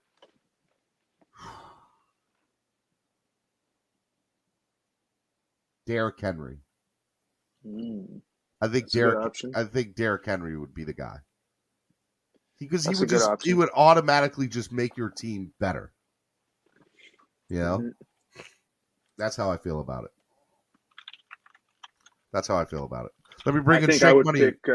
I would pick Quentin Nelson from the Colts. Quentin Nelson. Ooh, I like that. That's a good pick. We need guard help. Shake Money! What's up, Shake Money? There's another beautiful day in Zamunda. What's up, man? Not much. All right. Here's a question for you guys. You say people talk about how the national media doesn't really know Miami inside and out, but yet we make opinions on other quarterbacks that we do the same thing on other quarterbacks, other teams. We don't watch their teams in and out, but we make an assumption that this guy is bad, this guy is good on the small sense we watch. Okay, what's your question? I mean, what's the difference between what you're doing, what the national media is doing on other teams? The difference is we, as Dolphins fans, we experience it and we know our Dolphins. I'm not talking about you specifically. Talking about the Dolphins. I'm not either. I'm talking about other teams. I'm talking about Lamar Jackson, the Lamar Jackson debate, or what Matt Jones debate, or the other debate. You guys, we make assumptions on other quarterbacks and saying that they're this and they're that, but we don't watch as much as we do Tua. Is your question like, because I don't watch other teams, how can I make an assumption about them? The same way I get mad at national media for making the assumption about the Dolphins? Correct. I mean, look, I'm a fan of football, right? And so I believe that I have some base knowledge, right? But I look, here's the reality. When Skip Bayless says something, or Stephen A. Smith says something, or Dan Orslowski, or whoever, right?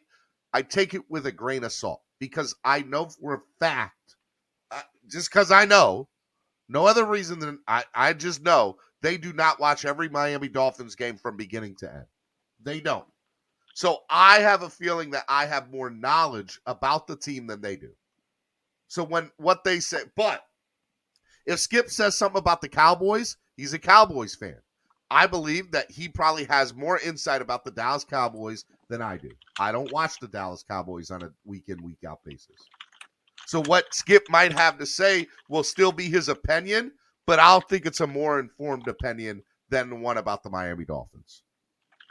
Is that a fair answer? I know I didn't give you the controversial one you were looking for, but I'm not looking for a controversial answer. I'm just stating that it's everybody has an opinion, national media, whatever. Yeah. And I can choose to listen to it or I can choose to not. And I will tell you that most people that watch my show in the mornings watch my show not because of my opinion. They watch the show to hear everybody's opinion. There might be some that watch because of my opinion, but I don't know who they are.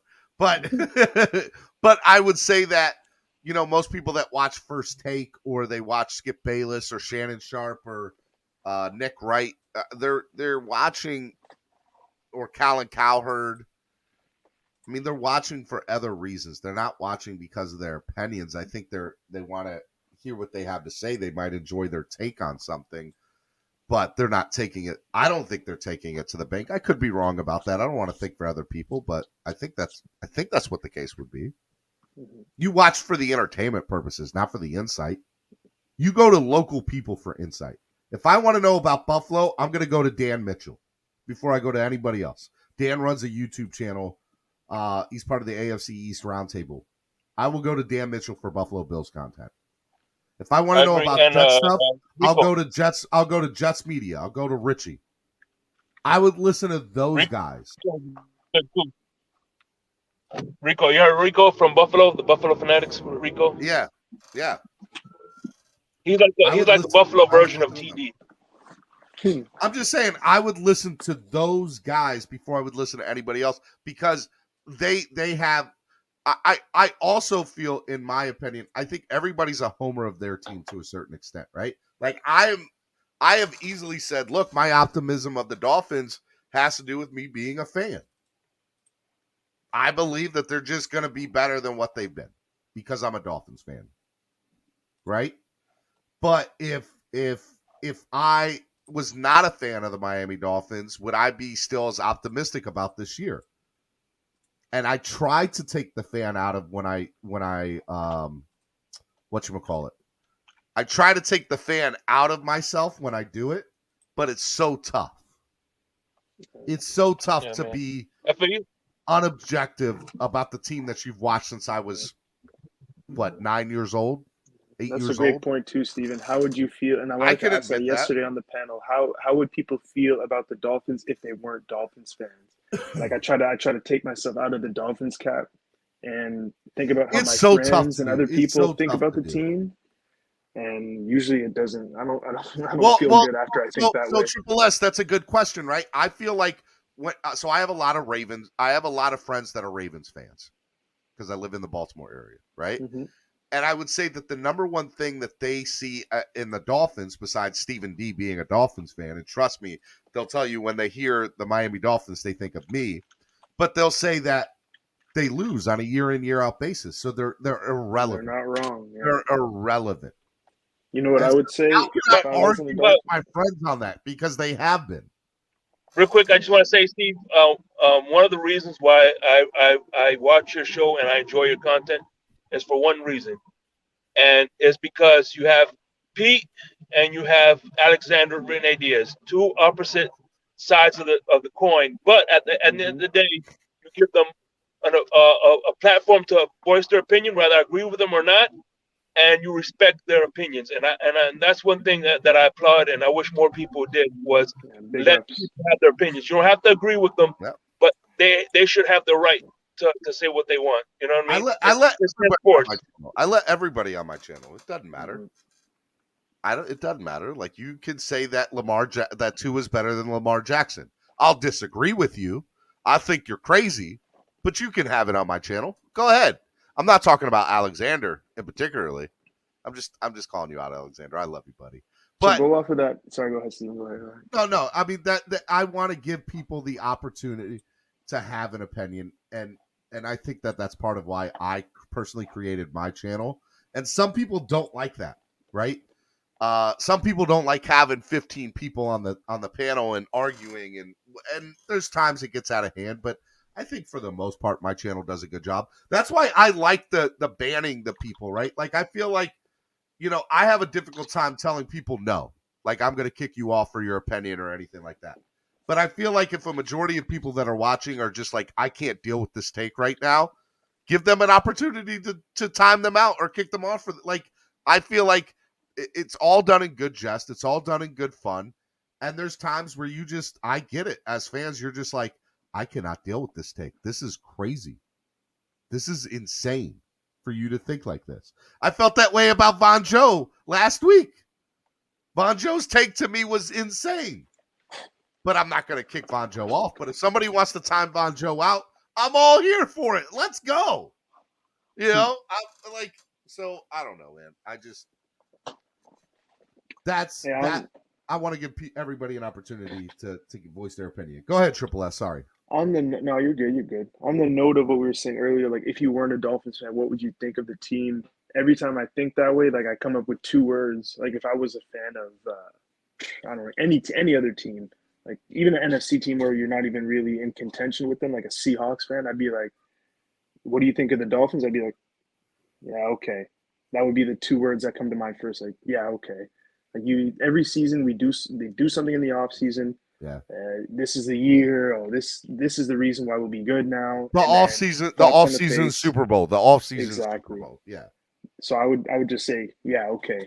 And it kind of dribbles in, like, that's how I would feel if I wasn't a Dolphins fan. And then it kind of starts to begin how I feel as a Dolphins fan. I still kind of feel that way. Like, yeah, okay. Like, I'll believe it when I see it at this point. TD made a great point the other day. He said in his record prediction, he's giving Buffalo a sweep on us. And a lot of people are like, what are you talking about? You don't think we could beat them once? He said, every year I say we're going to beat them once or twice, and we never do. So until it happens, it's not going to happen until it happens, kind of thing. And that's kind of how I feel about this team. He's not wrong when it comes to that. Like, just to briefly speak on the Buffalo aspect to it, I look at the Buffalo versus Miami thing, and I go back, and Buffalo didn't get put on the map till like 3 or 4 years ago, right? Yeah. And I personally don't think they really got put on the map till, I have said this for 2 years now, 2 or 3 years. I said the moment that Stephon Diggs went to Buffalo, it changed everything about Buffalo. Definitely did, yeah. It gave Josh Allen a sense of protection and just a sense of confidence, and it allowed for people, that were also in that offense to succeed because people are paying attention to Stephon Diggs, right? Mm-hmm. And so I think about that, and I'm like, wow. I've said this for years now that Josh Allen's good.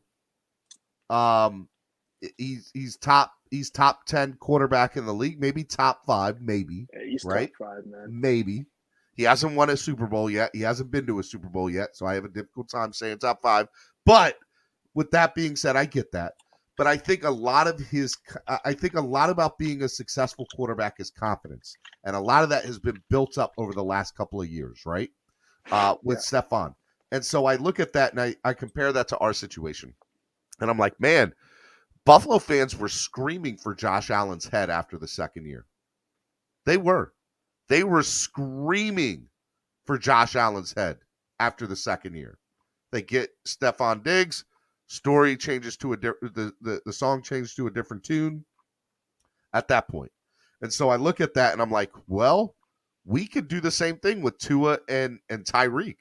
Tyreek could be that person that just gives that layer of protection to Tua, that he just feels different, that he just feels better, right? He feels more confident. And so now you get people like Jalen Waddle, Mike Gesicki, Eazy-E, maybe even Preston Williams, whoever, right? People come out of the backfield, Raheem Mostert, Chase Edmonds. I think that my true opinion, this is not, and this is as un-a-homer take as I can have, and I know it sounds like a homer take. I'm comparing us to the Buffalo situation. And if Buffalo, that's wrong, Mark. Buffalo fans were screaming for Josh Allen's head, because I had a whole conversation about this with Dan Mitchell. Buffalo fans, there maybe it wasn't everybody, but there was a good part of the fan base that were screaming for Josh Allen, saying, oh, he's not, he's all he's cracked up to be after a year or two. Well, let me piggyback off that real quick, because, again, I mentioned Rico Fanatic. In 2019 was when we had the bad season. So one of the joys I had that year was every time Buffalo would lose, I would go to Rico's channel and watch him have a meltdown.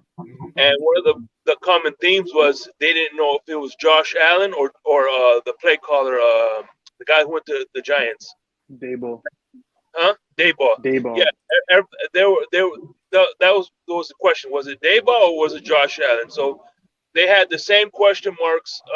I'll say it a million times. They had the same question marks on Josh Allen that Dolphin fans are having on Tua. Minus the arm strength. That's pretty much it. And the mobility, injury concerns. I mean, look, I'll say that my optimism for the Dolphins this year has to do with some of it has to do with looking at the Buffalo situation and looking at ours and saying, you know what, there's some similarities here. You know what, there's a big opportunity for Tua to take that big next step. And he's shown some signs in his first 2 years where I'm like, I think he could do this consistently. I think he can do this at a top level. Maybe not elite, but a top. Remember, really good gets you to a Super Bowl, fellas. You don't have to be better than really good to get to a Super Bowl. You know what I'm thinking? Here's a quick conspiracy theory. You know how during remember that controversy with the Cowboys wide receiver, the guy who came from Texas Tech. You know what I'm talking about? Was it Texas Tech? Beasley, Cole Beasley. No, not Beasley. The guy who asked him his mom was his mom a prostitute. Oh, Des Bryant. I'm thinking Chris Greer asked Josh Allen the same thing, because every time he plays Miami, he lights us up. Could be. And then to TD's point, like Buffalo's got our number, right? Like they just do. They know how to play us. And to that statement, so does the Jets. The Jets have sucked for years, but they know how to play us.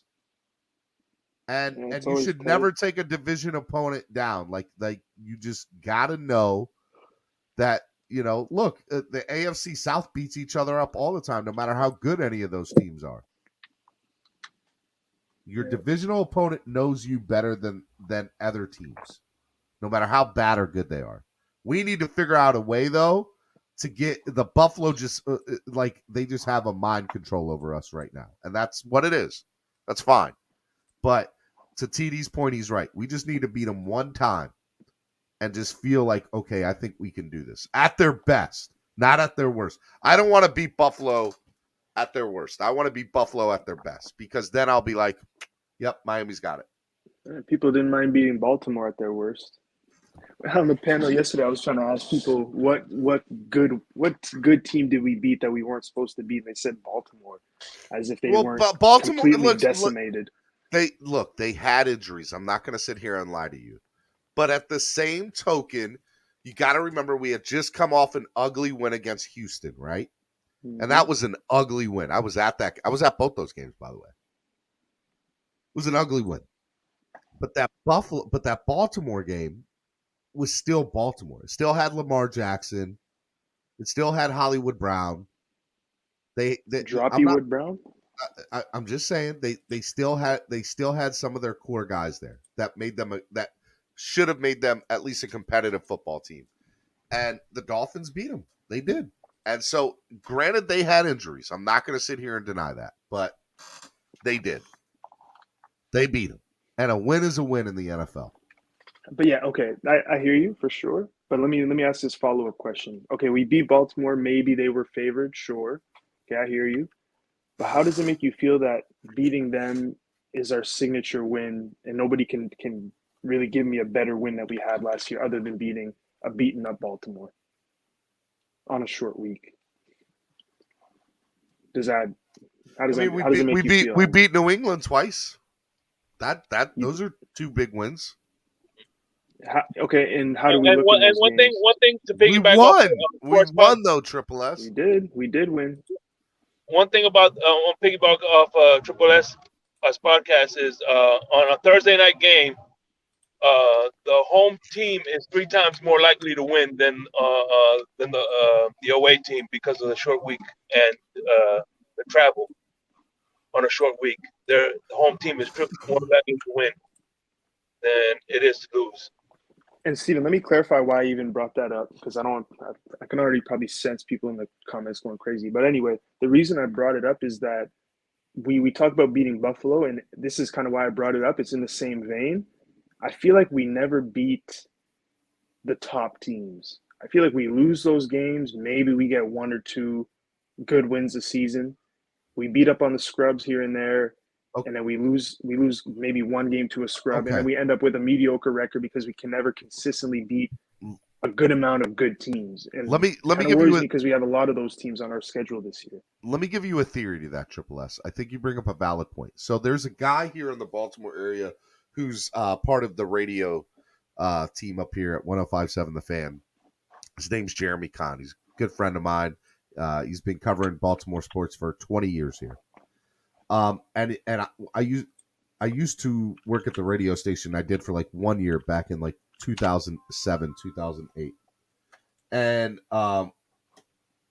one of the things that he always said, and even says to this day, good teams find a way to win. Mm-hmm. And I never quite think I understood that until there was the year several years back where I think the Dolphins lost 7 of the games that they lost were by 1 possession or less.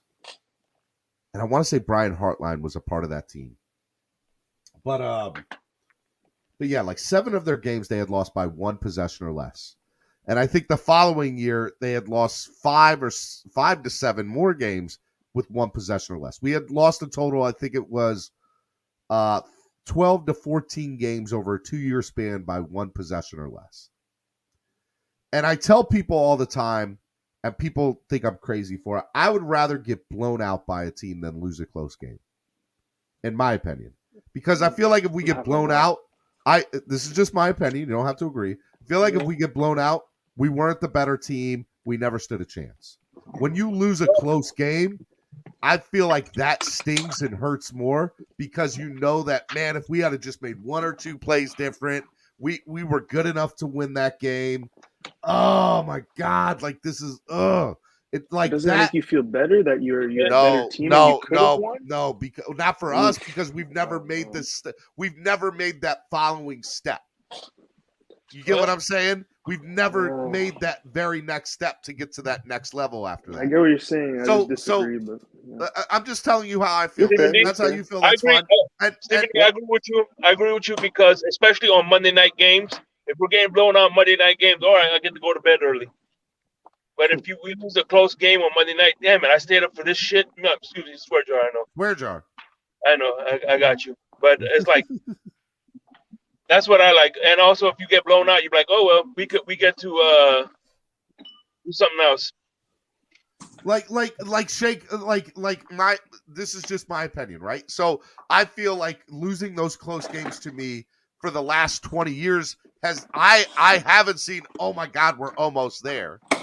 It's, oh my God, we're mediocre again. Like I don't like. I don't think that the Dolphins have sucked for 20 years. I think we've been mediocre for 20 years. And being mediocre and not taking that next step on 3 or 4 different occasions over the last 20 years sucks. Oh, it's like what TD says: we're good enough not to be good enough. And that has always that's been more frustration with me than it's been, oh my God, we're almost there, we can take that next step, because we've never taken that next step. We've never done it. So why am I going to think now that the Dolphins are all of a sudden going to turn around and take that? That's loser mentality, Steven. That's what the Dolphins have been for 20 years, Omar. That's what Omar Castro here. We could say that's loser mentality. That's fine. I'm telling you what it's been. I'm not telling you, well, I've accepted that. I'm telling you this has been what it is. Because you could go back through, matter of fact, let's do that. Let's go back through the years, Miami Dolphins records by year. Okay, let's look at that.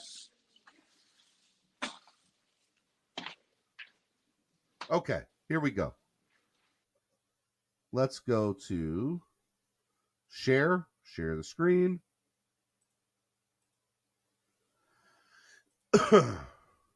Okay.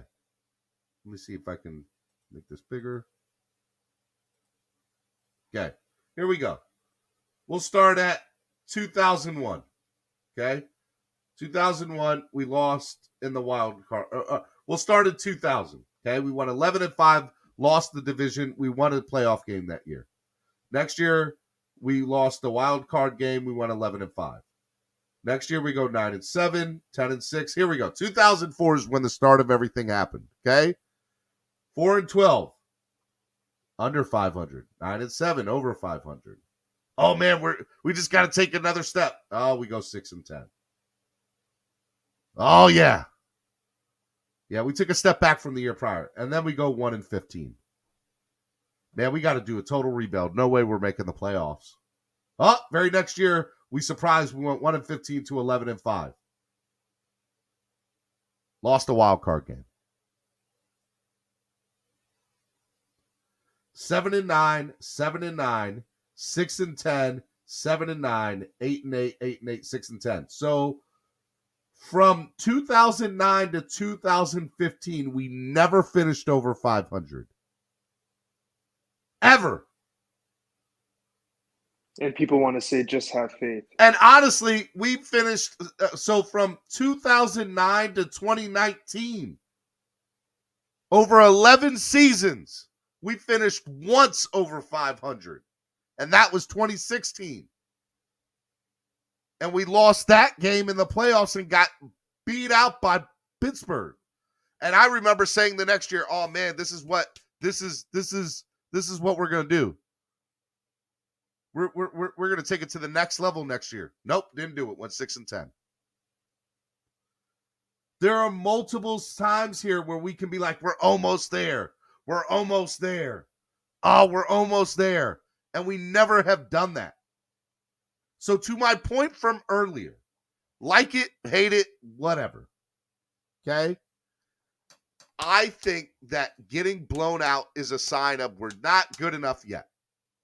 When you lose close games, you're there, and something just that I don't know if it's a mentality in a locker room. It comes down to maybe 1 or 2 play calls. It may come down to a coach calling a timeout. It may come down to a quarterback throwing an interception when he should have thrown the ball away or taken a sack or whatever the case may be. Losing close games hurt so much more than getting blown out. My opinion. So Steven, if we're going to lose to Buffalo this year, would you rather get blown out or would you rather lose by 1 point? I'd rather get blown out every day of the week. Jeez, man. You'd rather get blown out this year with this roster? Yeah, because then I'll know we're not good enough. But when you lose close games, if it's 1 point, you might know that we are good enough. But if we still consistently lose, come on, bro. That's the definition of insanity. That is the definition of insanity at its finest. I don't know if that's the case. It's not really. It's like banging my head against the wall every freaking weekend. And I'm over. And by the way, I just want to state for the record, you don't have to agree with my opinion. I'm just telling you, for me, it hurts more to lose close games than it does to get blown out. Just my opinion. I agree. I think with a roster like this, and again, like you said, we can disagree, but personally, I think this year, the way we're constructed, if we're getting blown out by anybody, then that's a big problem for me. Close game or get blown out? This year. Say this year. No, I just want to say in general. All right. In general, would you rather I can lose see a your close point a game little or more. get blown? But that's what I'm saying. I'm talking about over a span. I'm talking about over. I get it, Triple S. I'm talking about over a span of 20 years, bro. At this point, I know if we get blown out, we're not good enough. We're just not there. I know that when we lose a close game, man, we could have just made one or two things differently. Cruz says, I agree with Steven. I'd rather know we are bad than think we are bad. That 1 in 15 year, there was a lot more close games than people think. There was a lot of. I know. That might have been the year I was talking about. That 7 of those games were by 1 possession or less.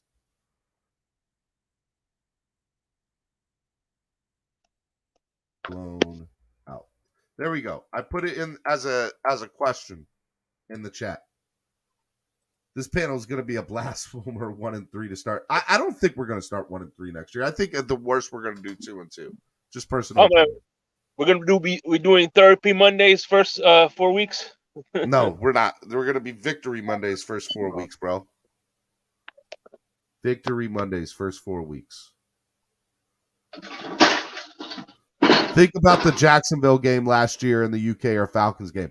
I was hurt more in those games. Those losses hurt more. There is only one game that we got blown out that I think hurts more than any of the close games ever. And I don't have to tell you what it is. Y'all should just say it. Say it with me now. Tennessee. One blown out game where we know hurts really bad. Say it. Tennessee. Huh? Tennessee. No. Game blown out by the Jets? Nope. Talking about last year? Nope. Oh, I don't know. One game as a Dolphins fan all time that we got blown out that hurt more than anything. The playoffs with Baltimore? Nope. Or playoffs with Jacksonville? Playoff with Jacksonville. 62-7. Dan Marino's last game. 62-7 is the one game where that hurt. That entire game hurt. Every time they scored, it daggered your heart. It hurt so bad. That is the only blown out game that is the exception to my theory. Or to my feeling. Because any other blown out game we've lost, A, hasn't been in the playoffs. And B, it's been, all right, we just were not a better team. Well, I mean, look, the Pittsburgh game sucked. We were down 28-0 in the second quarter. That sucked, but we just aren't ready to take that next step yet. That's how I looked at it. But the 62-7 game was, that one hurt because we knew we had a good team and we knew Marino was at the end of his career probably, and that just hurt. And then to lose to an expansion team like Jacksonville with Mark Brunell. Are you kidding me? It wasn't like we lost to the freaking Steelers or the Chiefs or whoever. We lost to Jacksonville. And don't forget Jay Fiedler threw a few jabs in there as well. Fiedler. Did Fiedler play in that game? Yeah. Then we signed him the year after. Interesting. I don't remember that. But yeah.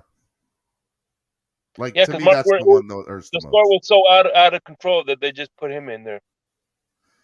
21 votes so far, and 64 of you percent say you'd rather lose a close game than get blown out. Let me bring in Mike Typhon. What's up, Mike Typhon? Yeah. What's up? That's a legendary name, by the way. What's Mike up, Steven? Mike What's Typhon. up, Steven? This is Estefan again. What's going on, Philly? What's up, Mike Typhon? What's going on? Oh, man, praise our lot, man. I do like that name, though. That name is dope, Mike Typhon. Oh, thank you. Mike Typhon. It's, guard your ears. It's Mike Typhon. So what's up, man? I'm a Dolphins fan now. All right, hold on, Mike Typhon. I'm gonna bring you back in a minute. I want to finish this conversation. Give me a second. Mike Typhon wants to stay for the conversation. Okay, I can't. You got to come back in. Getting blown out is allowing doubt to creep in about your team. I'd rather lose a close game, so at least I know that we have what it takes to go toe-to-toe with good teams and learn it that way. Anyway, Stephen D, I'm going to be listening through the headphones, man. I just got to my next account. All right, Shake Money. Be good, man. Bro. Love you, brother. Be good. All right. Let me see here. What else? If you can't win close games in the regular season, then you're not ready for the playoffs. I agree. All right. Let me bring in Mike Typhon again. I'm sorry, Mike Typhon. Go ahead, Mike Typhon. Yeah. What's up, Steven? Listen. We can't. Dolphins got to stop being soft. Got to be like Mike Tyson. My style's impetuous. My defense is impregnable. And I'm just ferocious. I want to eat your heart. I want to kiss his children. Praise Allah. Hey, Mike Typhon, can you tell Tua to come on the panel today? We want to talk to Tua. I don't know that guy. He's not a tiger. You got to be like Mike Tyson. You got to be a tiger. You want to be a champion. You got to be a tiger. I could totally see somebody trying to get you out of here today. 100%. He's a kitty cat. He's a kitty cat? Yeah. He's a kitty cat.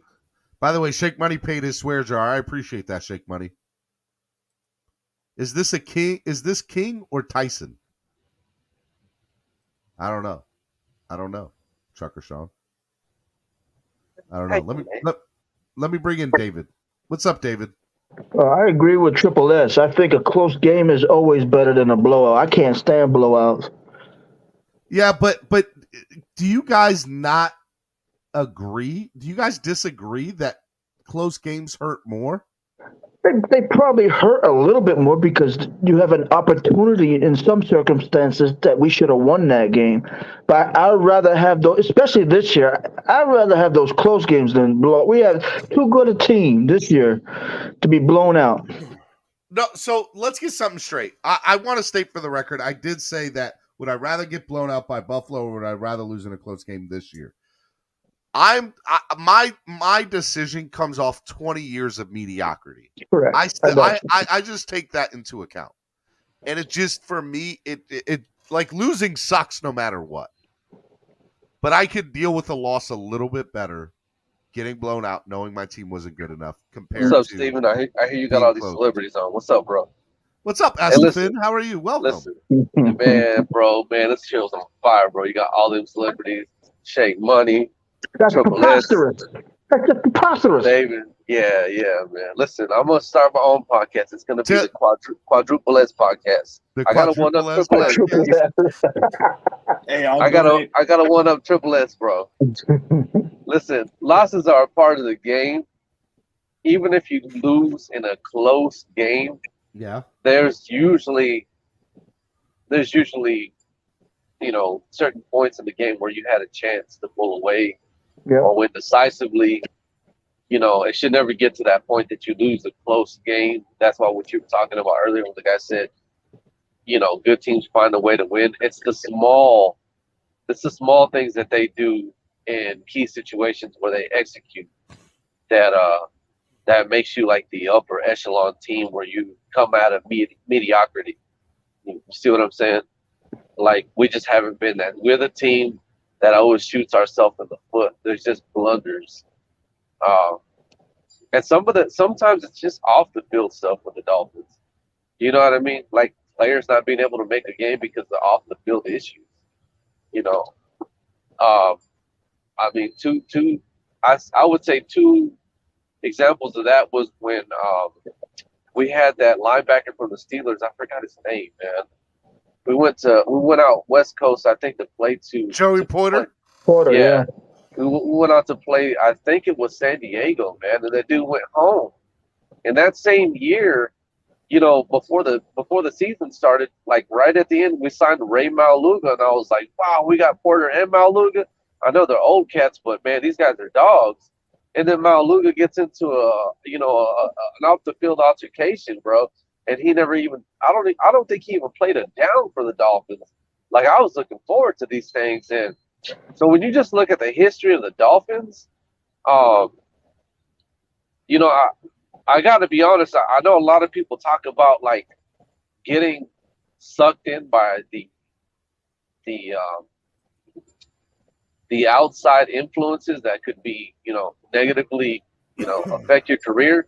You got to be like mentally disciplined as well, like off the field. You know what I mean?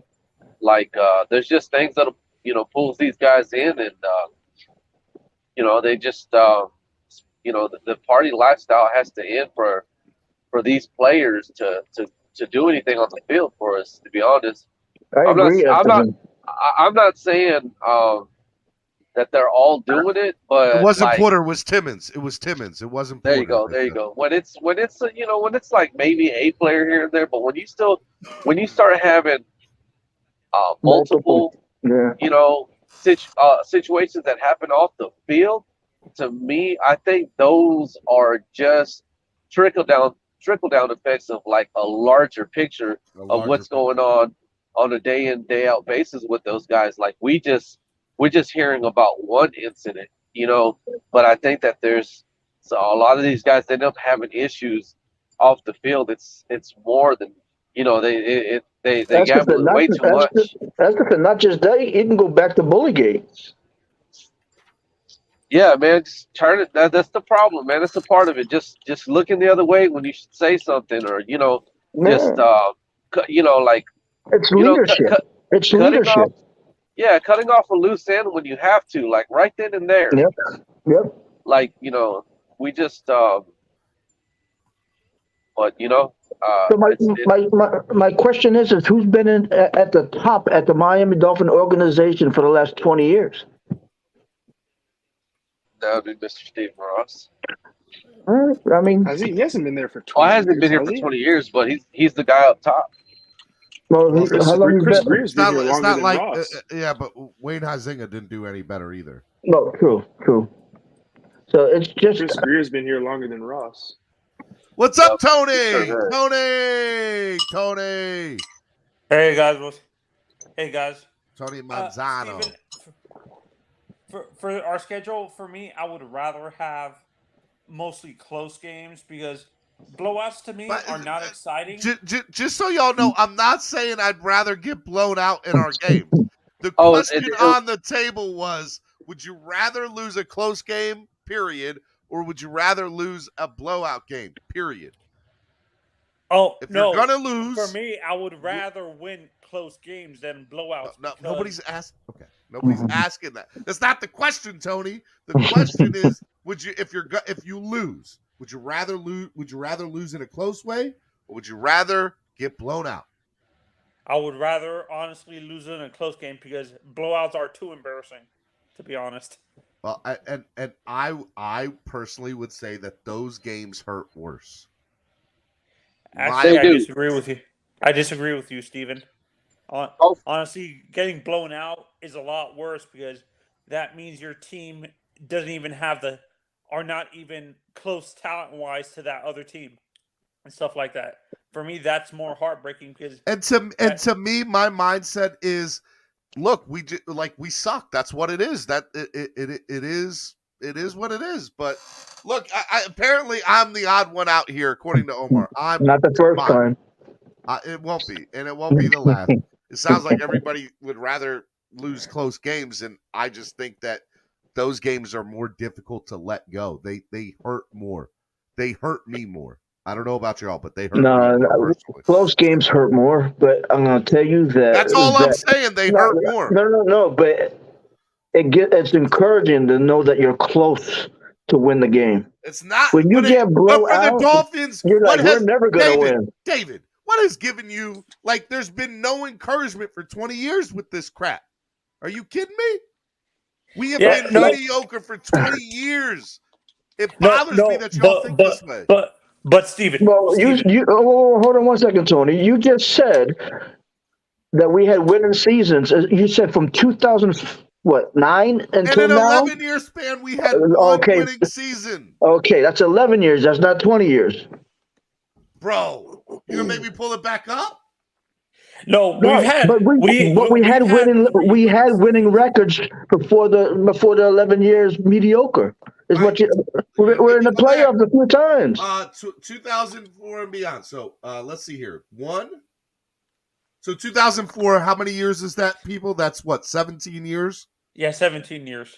Okay, so but if you want to do 20, let's do 20. So 2002, right? 2002. We'll start at 2002, sir. 1, 2, 3, 4, 5. Out of 7, it's probably like 15 out of 17, but still, regardless. 7 out of 20 years, we have had a winning record. And out of those 7 years, only 3 times. 1, 2, no. We've made the playoffs twice out of those 20 years. Twice. Oh, okay. And how many of those times have we won? 0. Zero. No, I mean I get it, but I don't know. I don't think like that. I'm sorry, I can't think like that because I don't look at the past like that. I forget about the past. It's hard for me. It's hard for me. That's what I do that in life. So I don't think about stuff like that. But bro, let's be honest with ourselves right now, people. We haven't gotten. There are a handful of games over the last 20 years where we have got straight and blown out. There hasn't been a lot. A majority of our games over the last 20 years have been losing by a possession or less. Mm-hmm. Maybe 2. They've been close games. And I'm sick of losing. We've been blown out by the Patriots. How Dolphins of a conversation is this? How Dolphins of a conversation is this? How would you rather lose? It's a Dolphins fans conversation. Imagine that. What, you think the Bills are talking about how they would rather lose? This is so sad. But I mean, you can talk about how they lost 4 championships or Super Bowl. That's true. In a row. Guys, in a row, yeah, correct. In 20 years, we've been to the playoffs twice. And in those times, by the way, both those times, I want to say we got blown out in both those games. Yep, 30-12. That's a blowout. And what is the second time? So you should be happy they got blown out then. The wild card game was 27-9. Both of those were blowouts. I think a blowout hurts more because it's more embarrassing too. Blowouts hurt more in the playoffs. Blowouts. So let's be real. They both hurt. They both hurt a lot. Mm-hmm. That's the point. They both hurt. I mean, come on. Let's be real. But Steven. Nobody in their right mind want to lose. No. Yeah, nobody in their right mind unless you're tanking. But David, this is a Dolphins fan base we're talking about. We have to talk about how we want to lose. When was the last playoff win? The last playoff win we had was 2000. 95. No, 2000. 2000 was the last time we won. Good God. I was 4 years old. 2000? I was 23 or something. 2000 24? was the last time we lost. Brutal. Wait. Triple S. Were you born in 1990? 96. I said I was 4 years old in 2000. You guys are making me feel old, bro. Come on, man. Actually, no. Was it 2000? It might have been 1999. Jeez. So I was 3. Good Lord, man. I was five. I was five. Jesus Christ. Rough. That's Y'all are embarrassing. killing I me. was in my Y'all wanna 20s, sit here guys. and I was talk in my about- 20s. Bro, don't all even we've been, remember all that. we've been, all right. So here's the thing: the times we have been blown out, y'all have been in playoff losses. Beautiful. Yeah.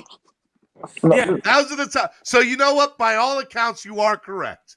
I will concede. Getting blown out in the playoffs sucks. It absolutely sucks. Actually, no, But Steven. being as I haven't seen a playoff game in, I don't know, 7 years, 5 years, 2016. I can't do math. 6 years, which I was at, by the way, freezing my balls off. Swear jar. Okay. Oh my God. No, but Steven, honestly, the blowout losses are more embarrassing. To be honest, Because they happen in the playoffs for us. Being No, as we general, don't bro. make the playoffs, we don't get blown out in regular season games like that. I guarantee you if we went back game by game over the last 20 years, the over-under's 10, and I'm taking the under. Actually, no, the I don't Patriots know, man. have blown us, like the Patriots and I can't, the Ravens. What blew us defines out a at blowout? home. 21 20, points or more. 22 or more. 22 I'd say. points, right? 22 points or more defines a blowout, right? Yes. I'd be interested to know in the last 20 years how many blowouts we have had. At home, I'm looking at home specifically. I'm just we've talking about lost in to the- general. Okay, we've lost to the we've know, lost we to the get- Patriots twice. We've gotten blown out by the Patriots at home 3 times. All right. Somebody in the chat. Here we go. This is what we're gonna do. We're gonna look. No, I know this because I've seen already. Hold on, Tony. We're gonna look at this. All right. I need somebody to keep count. 2020, the last year. Last year we didn't get. Last year we didn't. The Bills beat us 35-zip. Okay, so one blowout last year. Okay, that's one blowout last year. There's one. Whoa. You sure it's just one? Yep, one blowout last year. 22 points or more. The Buccaneers beat us points or more. 45-17, buddy. I think we need someone else to count these blowouts because you're missing them. Okay, You're all about right, to two. say 0, and I'm already at 2. All right, so Hold on. two. Don't skip to the next season. I'm gonna go through it because you're missing them, bro. Okay, it's just the 2. Ravens, Oh no, the Titans beat us 34-3. That's 3 in 1 year. All right, so there's 3 in 1 year. Okay, so my number for over under 10 might be a little off. So let's double it. Let's say 20. It's still under 20 games. It's still under 20 games. Okay. You know, every year there's teams that get blown out. Even the best teams that get blown out every year, at least once. Yeah. The Ravens blew us out the previous year after 2021. I think we got blown out by the Ravens. Triple S, right? Am I correct? I'm checking right now.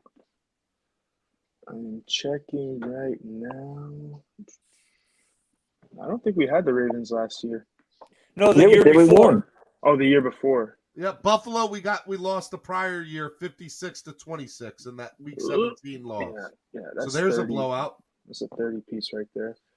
I think that's the only one though. That's the only. So there's 4. Did Buffalo blow us out at home? There's 4 in 2 years. No, they beat us. They beat us 31-28 in Week 1. Okay. With Fitzy. Here we go. I'm going to look here. Yeah, right, Ravens so won 5, Baltimore. I was at that game, 59-10, Week 1. Yeah, that don't count though. Patriots 43-0. We got killed there. There's 6. 31-6 against the Cowboys. 7. 30-10 against the Chargers. That's 20. Okay, that's not a blowout. That's right on the verge, but that's right on the verge of it. I mean, we're not counting like it. We said 22 was the blowout. We did say 22. It's still a bad loss. This makes me feel so gross. Steven, another close one to a blow, 41-24 against the Browns. I was you at have that to game. qualify what a blowout is as Dolphins fans. 20 points is a blowout. You guys we said no, you can't change. You can't move the goal marker, Tony. We said 22. I think it was just those two then in no, those three. So 3 there. So we're at what, 9 in 3 years? 1, 2, 3. Oh, yeah, 9 so far in 3 so years. 9 in 3 years. All right, let's keep on going down. Good Lord. This hurts. This just hurts to look at. Oh my God, 42-17 against. They're gonna be like, Steve. You know how bad it is. They're counting blowout losses on Stephen D's show this morning. I'm just trying to prove my point. Patriots got us 38-7 that year. All right, there's 10. You already got the other Buffalo one, right? That I said. That was the last week of the season. They got us 42-17. That's 2. Vikings 41-17 in the same season, a couple weeks 3. earlier. Jesus. So what are we at? 12? We're at 12. 31-12, just missed it there against the Packers. But that, according to what we're saying, that's not blowout, even though that's 20 points, right? 31-17? 19. Okay. So it's right there, but 42-23, another 19 one against the Texans. 38-7 against the Patriots. Are you counting? Are you counting Triple S? Because at this point, I've lost. That's 3 this year. So what is that? Yeah, that brings it to 12 because we were at 12. 9. So 2018 and on, we had 12 blowouts. All right, let's go to 2017. 12. Okay. And I think the blowouts are more common now because of the offense. The Ravens, we lost 40-0 at Baltimore. I was at that game. It was Thursday night. I remember that game. Wait, which year is this? So instead of making you feel bad, let's feel good and see how many blowouts that the Dolphins had. There's not a lot. They're not. I'll make it worse, huh? We don't usually that'll blow make it people worse. out. We win tight games, we lose tight games, and we get blown out. Those are the 3 options. Slim Shady is probably 2. I think Slim Shady is the one that's gonna be the one that the Bucks. I think. So 2 in 2017. 2 in 2017. You got the Ravens game and then the Carolina Panthers game. I feel sad. Right. Within those blowouts, sad I think right the now. Patriots. So what are we at? 14 and how many years? Since 2017. All right, let's go to 2016. We're really going to do this? We are doing it. We've been doing it. Come on, guys. Come on. I feel like we didn't have one in this year. I hope. Nope. The Let's Ravens. go. The Ravens. That's 15. Oh, damn it. And no, the Patriots just 21. barely missed that. Jeez. Hey, Slim Shady, you there? Yes, sir. As a person who's dealt with a winning franchise the past 20 years with the Bucks, would you rather have 16 a close loss or a blowout loss? As a person who's dealt with a winning franchise, he's gonna say blowouts hurt worse. He's been on a part of a winning team. Well, be honest with you, to me it depends. I actually really do enjoy close games. Even when you lose them? Yeah. I could deal with that. No way.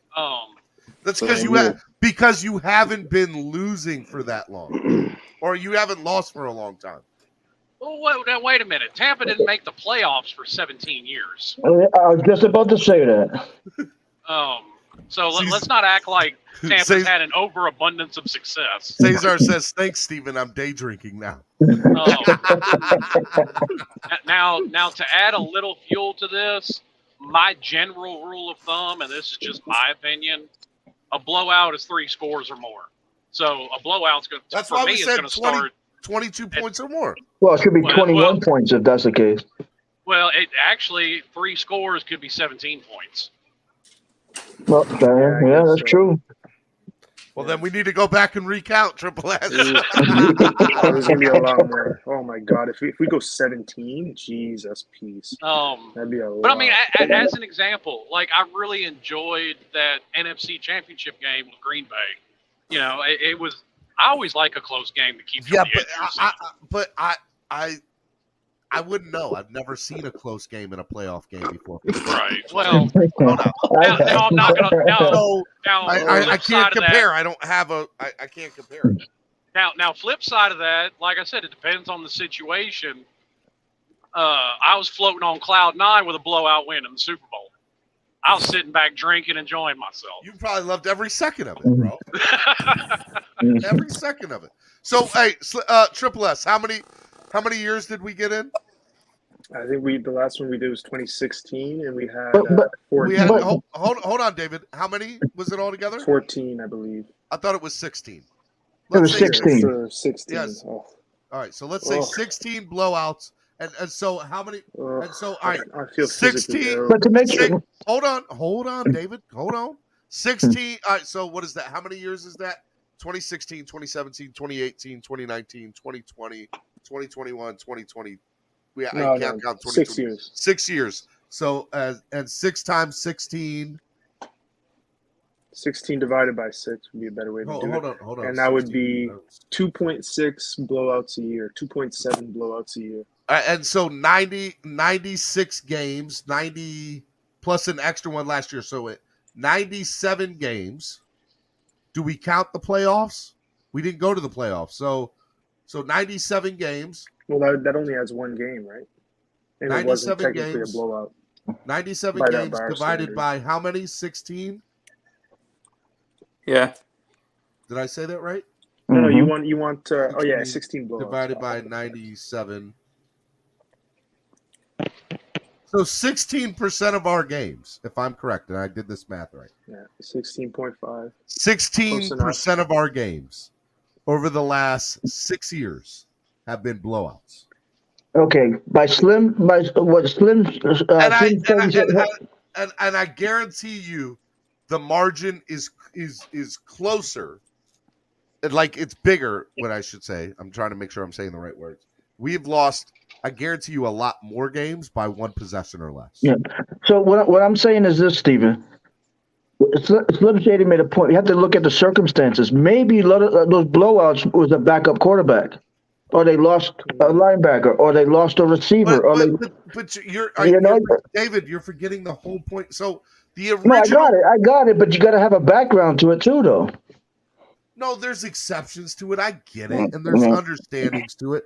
But the fact of the matter is, as Dolphin fans, 16% of our games over the last 6 years have been blowouts. And if I was a betting man, I would bet 65% of them are probably by one possession or less. So let's look at other teams though now. Just like Tampa had 17-game year losing streak or whatever. 17 games they sucked. 17 years they sucked. And also to look at circumstance. I mean, what you don't look at in hindsight, going back just looking at scores, was that a 3-point game going into the fourth quarter and the team just wore out? Well, hey, look, the Tampa Bay game last year with you guys, bro, we were there until like the middle of the third quarter. Yeah. So, I mean, that absolutely matters too. Middle of the third quarter. Yeah. Slim, you're right. Yeah, then we get blown out the rest of the game. That to me would be a little bit more embarrassing. That we were close. We were close by. Were we leading going into halftime that game? And honestly, you know what sucks about this whole conversation? I agree. It's a very corny conversation. I understand. And I'm going to get dragged for it. I don't care. But the original point I was Andrevius and Level 2 Noob, I haven't banned y'all from banning people. Y'all can feel free to ban whoever you want. I have not put you in that. Oh, I'm gone. I'm 100%. Noob's gonna get me. Noob's gonna get me. Support the channel. Help the channel grow. I have not stopped y'all from banning people. Y'all can ban whoever you want. You can ban me. You can shut me up.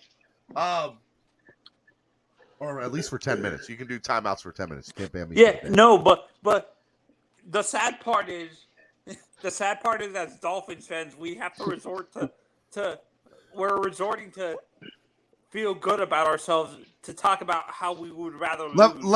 Level 2 noob. Have I done that on my channel? I have not. Too much foolishness and crying. Yeah. And actually, I got to correct myself. I said Tampa hadn't made the playoffs in 17 years. They hadn't won a playoff game in 17 years before 2020. They hadn't made the playoffs in 13 years. Yeah, no. But you guys have not even a wild card game? Wow. Not even a wild card game? Yeah, before 2020, the last time they had won a postseason game was 0-2 when they won the Super Bowl. Jeez. So Stephen D, what's the subject? I mean, how bad we are. How Dolphins are losers. Look, I think it's my original point was for me. I said close games hurt worse than blowouts. That is my original point. And now people have taken it that says Steven would rather get blown out than lose. Look, there's some truth in that statement, but I'd rather not lose at all. Let's just throw that out there. I want to win. Correct. I'm sick of being mediocre. Yeah. But the reality is for me, the losses that hurt more to me are the one where I'm like, man, we should have had that game. Like they sting longer, they last longer. Like to me, that's what that is. Well, and I get your point too, especially a game that one play makes the difference in the game, and you're on the edge of your seat, you're really into the game, and it's more of a emotional high during that game. So I can see the point you're making that it's more of an emotional letdown afterwards. Yeah, but I'm on the opposite end. And that's just how I that's just how I feel about it. I'm on the opposite. Yeah, no, but you can look at. Pete's take is Tuesday, June 22nd, and Baker isn't a Dolphin. 2 is still a Dolphin. Baffles me even more. What is this organization? Blind quarterbacks are winning? Nah, I don't want Baker, man. I don't want Baker. Pete's takes are crazy. Thank you for the $10 donation. No, thank you, Baker. Yeah, no, but two Bakers on the team? No, thank you. Yeah. Hey, I can say this for Baker: he's the winningest quarterback in Browns history since they became a franchise in the late '90s. Yeah, no, but Steven, you can look at it a positive way. The close losses show that you're closer in terms of talent, and that's what people are trying to explain to me, and what I'm trying to explain to them, Tony, is that in the last 20 years. For the last 20 years, we have not gotten to that next level. So why should I think now that because we've lost a close game again, that it's like there's been no track record of that for 20 years? Yeah, because it's been proven time and again in the pro game that it's a whole lot easier to go from worst to first than it is, say, college football. Yeah, comparing college to in terms of that aspect, I agree with Slim Shady. I think it's harder to go worst to first in college because you have so many teams in your division usually, compared to the pros where you only have maybe 4 or 5 at the max. Am I correct in doing the math, Steven? 4. Yeah, I'm sorry. I'm reading text. I apologize. I believe so, yeah. Yeah, there's 5 in each division. But in college, you have like 6 or 7 or maybe even 10 teams 12, in every 15. division. Well, I don't even mean in that sense. I also mean there's a whole lot more parity as far as talent on each NFL team as compared to college, too. I mean, even the Detroit Lions are much more talented than the vast majority of the top 25 teams in college football. And that's why I hate the argument that a superstar-filled Alabama or Ohio State team can beat the Detroit Lions. Why do Yeah, people that's just say that? dumb. No, that's a We're different not level. going. No. Different levels. Y'all are tripping if you think any college team could beat any NFL team. It's not. No. You I can don't make agree a with that. serious argument for that 01 Hurricanes team, though. That was a Pro Bowl roster altogether on one college team. You read my mind. I was Of just going to young say that. men versus any NFL roster of men. I don't know. I said the man. argument could be made. I didn't necessarily say I agreed with it. It might look like a decent game, but I think it's still 3 scores or more guaranteed.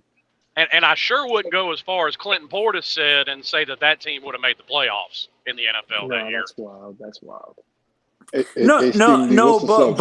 But what is it? Why is it that fans? Why do fans say that? Like, why do football fans say a superstar late in Alabama can beat an 0-17 Detroit Lions team or an 0-17 Jaguars team when it's a pro team? Do you remember some of those Lions teams? It sounds good.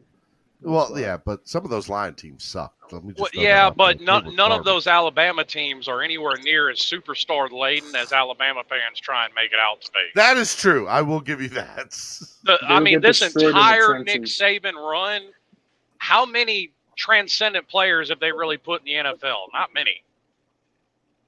So people are overhyping the latent superstar for Alabama. Like, how many superstars they really have on that team and stuff like that. Well, I'll put it like this. Damn, what was that? What was that one running back from Alabama? He was a superstar in college. Where, Josh? Trent Richardson. Yeah, exactly. And then look what he amounted to in the NFL. Well, not just that, Jamarcus Russell as well. Yeah. Well, that was LSU. Yeah, but he was a superstar in college. Now in NFL, he's garbage. Yeah, no. But a lot of that was Jamarcus Russell's own fault, though. Yeah, of course. Look at the guy we drafted from Oregon, the defensive player that turned out to be a bust. Deion Jordan. Exactly. Yeah, no, and what people need to realize, the draft is a crapshoot most of the time. Like, just because they're going to be a superstar, they're a superstar in college, doesn't mean it's going to translate to the. Because to me, the perfect example, Tom Brady wasn't a superstar in college. Look at what he amounted to in the NFL and stuff like that. Like, he's a superstar in the NFL now. Name how many games he started in college. 0. He started 0 because I think Rich Rodriguez said it himself. He didn't think Tom Brady was going to amount to anything in college in the NFL because he actually thought he was only going to be a backup quarterback in the NFL. Hey, Tony, your volume is low, Tony. But you saw it. He saw it from the very first time he got put in that 97 Orange Bowl. He sat there and ripped Alabama to shreds. I watched the game. Yeah, no, but that's what I'm saying. Until that one game, Rich Rodriguez said himself that he didn't think Brady was going to amount to anything in the NFL at all. Tony, go out and come back in because you're breaking up really bad, bud. Go out and come back in. All right. Sorry. Go ahead, guys. I was just trying to get Tony to redo it. I mean, people make wrong valuations all the time. I mean, like he just said, some people thought Brady wasn't going to amount to anything. Some people thought Trent Dilfer was a quality starting quarterback. Look at what happened with Brady Quinn. He was if I'm not mistaken, he was a superstar in college, but in fact, did he ever make it to the pros? Brady Quinn? I think he did. Yeah, he did. He was the Cleveland Browns quarterback for a while, but he never did anything. Yeah, I want to say he was even on our practice squad for like 2 weeks or a month. Yeah, Brady ended up becoming a good backup, but not. He wasn't even a good backup. He wasn't even a good backup. And is it just me or? Well, I mean, I know it's not just me because I think there's like one in all of history. Heisman Trophy winning quarterbacks end up as absolute garbage in the NFL. There was one that won from Oklahoma and was drafted in like the 6th round of Tennessee, and then never amounted. Like I don't even think made the squad.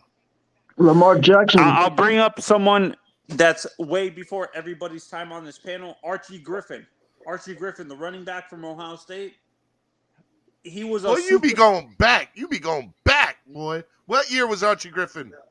Archie Griffin was 72. Yeah, well, you're going back to the 70s.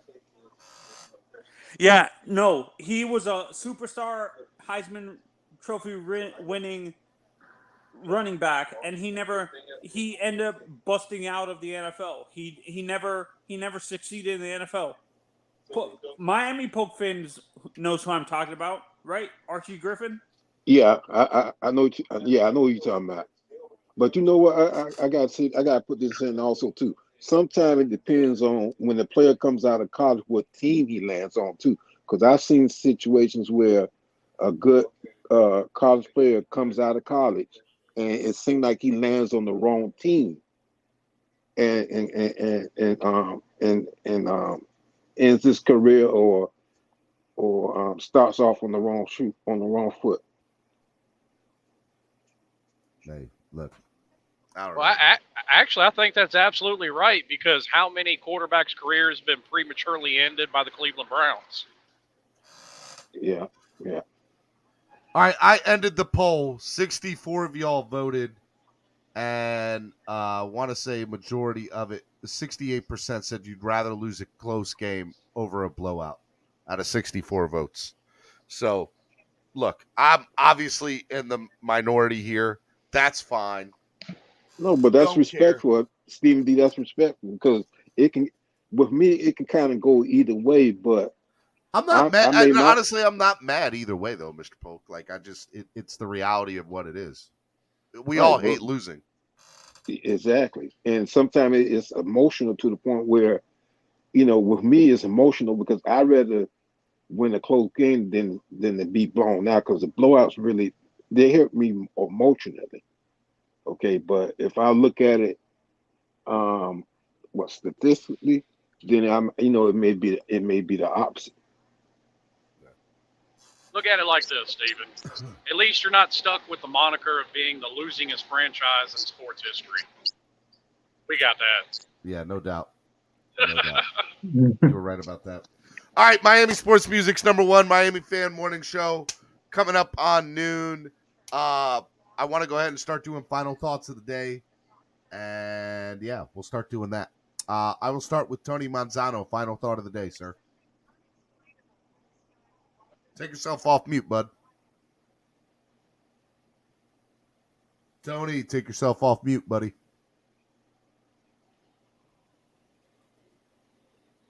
Or not. David, final thought of the day.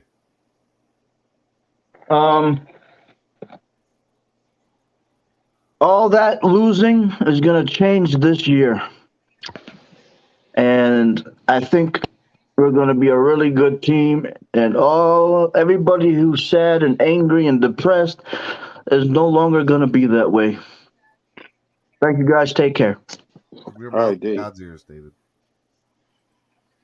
All right, guys. Tony, are you there? All right. Tony, go out and come back in if you want to try to get back in for final thought. Mr. Polk, final thought of the day. I like what I'm seeing, and I think we're going to have a pretty good season, and we just have to wait and see how it plays out. So, fins up, and I'll see some of you guys maybe on some of the other platforms today. Go ahead, Thanks, bro. DVD, for having me on the show. No problem, Mr. Polk. You're the man, brother. Be good. All right, now you too. Miami Sports Music's #1 Miami Fan Morning Show. Let's go to Triple S Podcast. Final thought of the day, my friend. Well, not much to add, man. Thank you for having me up. And everybody have a blessed day and stay up. Stay up, man. Appreciate it. Hey, Todd, I see you up here in the chat. Todd, hit me up on Facebook or Instagram or Twitter. Just let me know which one you're going to hit me up on. I want to talk to you. Hit me up, Todd. All right, let me go to Slim Shady Canes. Final thought of the day. I really don't have one. I just hope everybody has a good day, and I'll catch y'all next time. No problem, Slim Shady. Be good, man. Yes, sir. All right, Estefan, final thought of the day. Man, bro, I'm twerking on Tuesday, bro. Know what I mean? Bro, I just got back, man, and you're doing final thought, man. I got back just in time to tell you your takes are horrible, bro. I love you. I'm just playing. That's it, bro. I think you need to go for another hour, man. What's up? Look, man, I'm just barely getting started. Let's roll. I got stuff to do, my guy. I just, want to, I'm ready to talk about UFOs. We need to get Roach up in here, bro. Where's he at? I haven't seen Roach in like a week. Roach doesn't love me no more. You know who doesn't love? I guess because people are whining and complaining about getting banned or timed out. Who got banned? Oh, because you're getting paid to get banned. And you talking about that stuff? I guess people are upset about it. Really? I don't know. I haven't heard. Nobody on my channel has complained about it yet. Really, nobody has. Well, I think what happened to Roach was he got beamed up by a UFO, bro. He's MIA. Probably. You talk about that life enough, man, and that life will consume you. So he's about that life, that alien. We miss Roach, bro. We miss R.I.P. Roach. R.I.P. R.I.P. Roach. We miss you. And Von Joe used to come on here all the time. Von Joe don't love me no more. Well, that's all right because you got Andrevius don't love me no more. You got like 3 Vons in the clip. You got Von Joe, Von 954, and the other Von. So you know what I mean? Love for me no more. And then they wonder why the panels are different now, because they don't come on the panels no more. How am I supposed to have classic panels if y'all ain't coming on the panel no more? All you gotta do is a panel where you give Stephen Curry his flowers, bro, and talk about him being in the top 5 or top 10, bro. Won't do it. And bro, this panel will be full, bro. Von Joe says Roach is in school now, so he takes classes in the morning. Oh, thank you for showing up, Von Joe. Appreciate it. Is that what he's doing? Besides faking that he's working out in the background? Fisher said the crazies are still here for you. I hope right. So. Get up here, crazies. Nah, I love you, Steven, man. I just appreciate you having me on and, just twerking on a Tuesday, bro. And it was enjoyable talking to you. Is that Ball 954? What? Who the hell is what? That's the. I'm trolling, bro. What's up, bro? Just like it. You're supposed to be doing a dumbbell curl while you're driving, bro. I felt some type of way because Level 2 Noob and Andrevius said they're no longer they're retiring from banning people from the show because people are whining and complaining. I don't know what happened. I guess on somebody else's channel it got crazy. I don't know what happened. I don't know. I know yesterday we wish we could ban somebody. I'm not gonna say their name, but I was hoping we could ban them from their wild takes. But that's another panel, another story for another day. But Roach is actually, because I spoke to Roach on his platform a couple of days ago, because Roach is in school now for his media or like videography or something. So he takes classes in the morning. So that's why we haven't seen him in the morning. So he's been taking classes and getting ready for that. Me myself, I got confused for Von Joe again. Love Von 954, by the way. Shout out, Lauderdale. I can't wait for y'all to come to a game together, and y'all be somewhere together. It's gonna be so awesome. It's Von Joe and Von 954 here together. Let's go. Definitely get an Instagram shot for that. So also check this out. So Steven, I'm no longer in my home gym. I started to plateau, so I need to switch up my workout and get these gains back going. So I actually joined the gym. So I'm back in the actual gym in the morning. So that's why you don't see me here as much. Von 954 said, "Are you going to the Baltimore beatdown, Von Joe?" No. Boo. I can't make it for a Baltimore beatdown. I looked at the logistics. It's not going to work out. Level 2 Noob says, "I love you, Steven. I just hate most of the panel." We all But love I was Brady. listening. I was listening today, and Steven, for once, me and you was actually on the same side, by the way. About the getting blown out in close losses. Yeah. I know, man. Because that close losses thing, that's what sets you up for traps to, hey, let's run it back. Hey, maybe we could just need a little more time. And you start making excuses. But when you get blown out, there's no excuses. Blow the whole damn thing up and start from scratch. Seriously, that bro. means we've been playing this mediocre game. I know, and I get it. The fan base like to play this mediocre game, and they have very short memories. And I get it. I understand it. That's why everybody was like, "No, I'd rather lose a close game. We were almost there." Yeah, we're almost there. So I get it. We got used to that. Nah, I'm done with playing that game. I'm full. When it comes to that game of we're mediocre, yay! Hey, we were 1 point away. If we would have did this, we would have been in the playoffs. If we would have done that, I know. I'm sick of having that. I'm sick of having that conversation, bro. Listen, fellas. When it comes, no, that's I'm not trying to hear it. When it comes to that conversation, I am full. All right. I was gonna say, hopefully, in the not too distant future, we'll be talking about, that we're the ones that's handing out blowout losses to other teams, and they'll be having these discussions. So that's hopefully that's right around the corner. That's what we all. Because low key, this is like the Jets saying, "Hey, we're almost there," because we only beat the Jets by 1 touchdown, both games last year. So the Jets are like, "We're almost there. We're almost there, catching up to the Dolphins." No, you guys not. You guys are trash. Go sit down in the corner somewhere. Stop that. I don't want to be the Jets.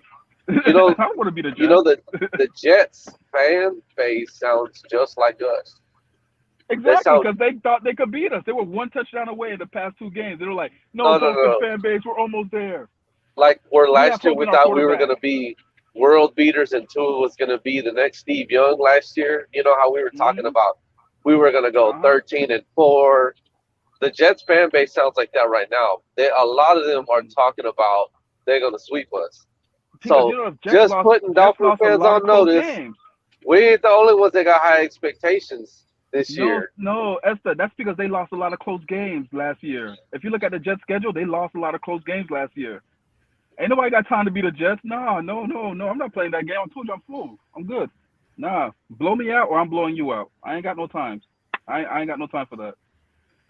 They got a good team though, man. A team with a lot of potential. Listen, they still shouldn't beat us. They still shouldn't beat us. It shouldn't be a close game. We should come from mud hole into them. Woulda, coulda, shoulda. Listen, bro. The fact is, they had a good offseason. I got to give it to them. I'm just being realistic. They have the consistency of coming in the continuity, that you get with a coaching staff that's coming back. This is where things I think kind of even out between us and them.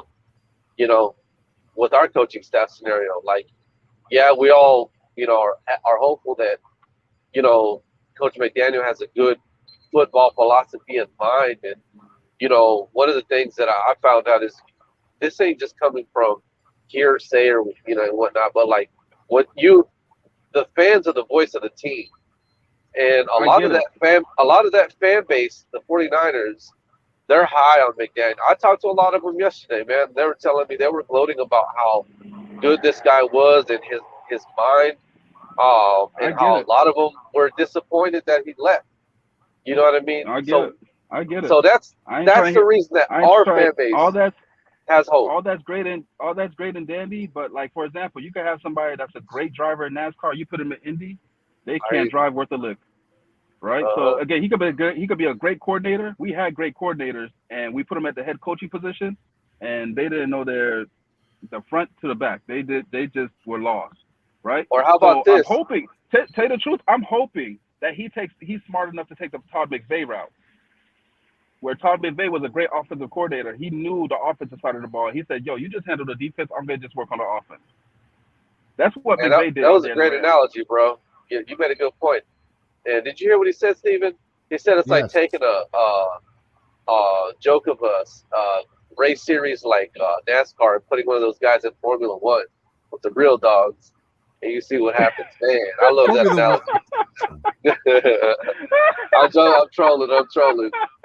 I know Steven likes his NASCAR. But for real, I know that the Jets had a great offseason. I said they had a great offseason. They had a great draft. But at the same time, I'm not trying to hear the Jets and the Dolphins are in the same category. We do not lose to the Jets. We're going to stop a mud hole in them, and we're going to put them back in their place. All right? I am not trying to have that conversation. Okay? Yeah. We haven't lost to the Jets in Lord knows how long, and we're not going to start now. But, Steven, I just came on real quick just to say, hello, Steven, can you hear me? Yeah, Steven, I are you can. there? I'm sorry. Oh, I thought you froze for a second. I don't know. I'm texting, I don't know if you like, fell asleep. I got like 5 people. I got like 5 different people I'm texting, and I'm just All trying them, to... all them. You know the problem. Bro. You know the problem with texting is like you don't get. You know, you hope that stuff doesn't come out a certain way, and you're just trying to get information. And sometimes, like, I don't know how that came out. I wasn't trying to say anything in particular. I'm just trying to get information. I don't like texting. Just so everybody knows, I hate texting. I hate texting because written words don't have emotions. They could apply their own emotions into it. So, and it could be. Then you second guess what you send, and you're like, did that come out the right way? Because that's not how I meant it to come out. If that, so yeah. But Steven, I just copped on here real quick just to say, hey man, I still got love for you. It's just like my workout schedule changed a little more, so. And it's kind of difficult. It's easy for me to get on while I'm at home working out, but when I'm in the gym, it's a little tricky. But I still listen. I hit that like button. I mean, come on, I'm still here. All I heard from you was that you have something else that's more important than my morning show now. That's all I heard. My health. That's all. My health is more important. My health is more important than I'm not gonna clock blockers. Yeah, because if my health declines and I die, how I'm gonna watch the show? Then I'll just have one Vaughn 954. Vaughn, you need to get on the PEDs, son. You need to get on the PEDs. Shortcut. PEDs, baby. Shortcuts to shortcuts is not gonna work for me. No. Gain muscle somewhere else and lose it at some other place. No, I'm good. I'll just do all natural. Hey, so let me ask you a question. Like seriously. Because I know a lot of people are like, oh, you're just a two hater. But for real, bro, and I guess we're both viewed as two haters. But I don't give a damn. Listen, do you really see the body change in Tua from when he came into the league? Because I don't at all. I think he looks the same from the first season he came in till now. That's why I was kind of trolling saying, yeah, man, you know what I mean? He's getting that pinky muscle, you know what I mean? But do you really see that he had a body change? Because I'm being serious though. Actually, I troll, but I really don't. No, I looked at some of his workouts. He did seem a little more toned. I'm not gonna hold you. This is he does seem a little more toned. I was just like, you do look like a little more toned, but is that really gonna help where I need you? That's why I was getting upset. I'm like, I don't care about your workouts. I see your workouts. Yeah, workout guru, but at the same time, that's not what I care about. I get too damn about his workout. It's like a combat sport professional, like whether they do boxing or MMA, man, all that moving up and down in weight, it's going to take a toll on your body one way or the other. Either you're going to be depleted from losing weight, or you just got to find that balance at good weight. You know what I mean? If you put on too much pounds, you know what I mean, you're going to be exhausted. You're going to be tired. You're going to be slothful. Your mind's not going to be there potentially in games. You know what, low so key? We'll see, man. I want to gear down that Lamar. Well, Mr. Polk. Hey, breaking news! Mr. Polk says he's also a Vaughn. Yeah, his middle name. Von Polk. So there's 3 Vaughns. I'll tell you, the world needs more Vaughns, man. Everybody Vaughn, Mr. Polk Fins, you should change your name to Mr. Von Polk Fins. I'm with it. Mr. Von Polkins, and then we'll have Von 954, Von Joe, then we'll have Mr. Von Polk. I'm with it. I'm just saying, I think you need to change change your my name to Esteban. There you go. Esteban. That we should have a day of the Vons. I'll take it. I'm with it. And everybody on the panel has to come up with a Von name. I'm dubbing Friday the day of the Vons. Von 94 says, I'm changing my name. That's it.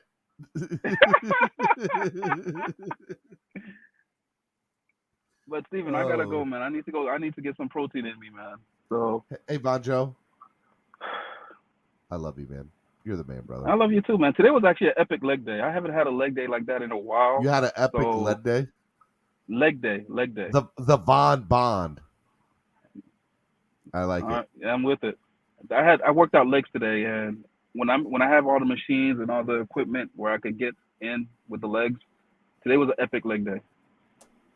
You know what? Tomorrow, Bonjo, are you going to be on the panel tomorrow? Tomorrow's Wildin' Out Wednesday. It depends because it's the reason why I get on so late. Sometimes my kids get up early, and I could get them to camp early enough and get in and out of the gym and still make it. Or sometimes they'll sit there and just sleep in for no weird reason. And Bonjo has been the Landon Roberts of takes lately. Woo! Woo! I don't think my takes have been that trash, but at the same time, I don't know if he's congratulating me because Landon Roberts had an orange jersey. So is Todd saying that my takes are orange jersey worthy? Are they? I'm confused. I'm conflicted. Exactly. I'm conflicted by that statement. I'm conflicted. Is he saying that my takes are trash, or they've been so great that it deserves the orange jersey? Who knows? Who knows in this new era? That's Mr. Polk, we need you to change your name. It needs to be Mr. Von Polk. I'm with it, man. But hey, Steven, like I said, I gotta go. Fins up. Great show. You've been talking about getting out of here, and you keep on. You just. I know. I know. You keep dragging me back in. You keep dragging me back in. But baby, come back. Let me give you all you need. Okay. The overall panel today, I'll give it a. But we'll come. I'll come. I wasn't on, bro. I was in the background doing stuff. Bonjo, I should just kick you off so that way you could go, right? Yeah. Peace or out, somebody man. should Fins ban up, you. guys. Somebody should ban you. Somebody should ban you. Nah, I got too much love to get banned. Love y'all. Except for that Zach Thomas did you. Except for that Zach Thomas. Hey Vaughn, real quick. So level 2. So hold on, level 2. So how's the weather? How's the weather in Orlando? It's hot as actually today's not that bad actually, but it's usually hot. But it's gonna be in the 84, so it's pretty nice. Why is that the question anyway, you asked guys? him? But anyway, guys, because I'm reeling them in. Have you ever just say, hey Vaughn, can you tell us why leg days are better than arm days? Can you tell me what's the best calf workout, bro? Actually, that is a true statement because. Can you tell us about? Are you part of the TB12 workout? Hold on. The only reason why leg days are better than your other muscle groups is because you could burn more calories because it is the biggest group of muscles in your body. So hey Vaughn, can get better caloric burn. Vaughn, why is TB12? No, I actually eat meat. So pause. But Bonjo, why is Clock Blockers the #1 Miami fan morning show, Vaughn? Because one, I mean, you get great debates, you get great panels, you get even great expertise. I mean, you have journalists that come and speak to us every Tuesday, right? And it's the only place where flip-flopping is okay and sometimes actually encouraged.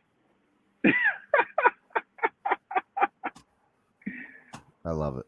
I love Clock it. blockers, home of the flip-floppers, especially if you get new Dolphin information. fans says home of the flip-floppers. There it is. See, flip-flopping is okay, and it's actually. EM, you need to come up tomorrow. See if we can get you banned for the day. Hey, I gotta go. What do you think about Stephen Curry? Is he in the top 10? Vaughn, what do you think about? Heck with that. Listen, I gotta call my wife. Vaughn, is he better than LeBron? Vaughn, don't go. Is he better than LeBron? Vaughn, love you guys. Vaughn, don't go. Vaughn, don't go. No. Baby, come back. You can put on me. All right, that's the finish. Last of the Mohicans, man. I appreciate you for having me on, bro. Listen, I really do. I'm having a day at work. I'm at work, and it's rough, bro. Today's rough because yesterday was long. But today's going to be short. I appreciate you, though, man. Do your thing, man. Much love. Much love, brother. Be good. Tony, I didn't let you up here, bro. Are you up here, Tony? All right, I tried, Tony. I tried to bring you on. Miami Sports Music's #1 Miami fan morning show, Clock Blockers. Hope you guys enjoyed the show today. It was a lot of fun. Donate to the channel. Help the channel grow, please. Miami Sports Music Podcast Network, MSN Podcast Network, MSN Podcast Network, Cash App, PayPal. Just donate out of the sake of just wanting to help the channel grow. Because you enjoy the show every day and you enjoy the content. Still, this is the best reason to give. Okay? I love you guys. Y'all the best fans in the world. Shout out to ZSM Sports. Shout out to Tailgreeter. And, tomorrow's Wildin' Out Wednesday. We're going to have a good time. We're going to have a good time on Wildin' Out Wednesday. Let's go, man. I love you all. Y'all be good. I will talk to y'all. Peace out. Love you. Bye.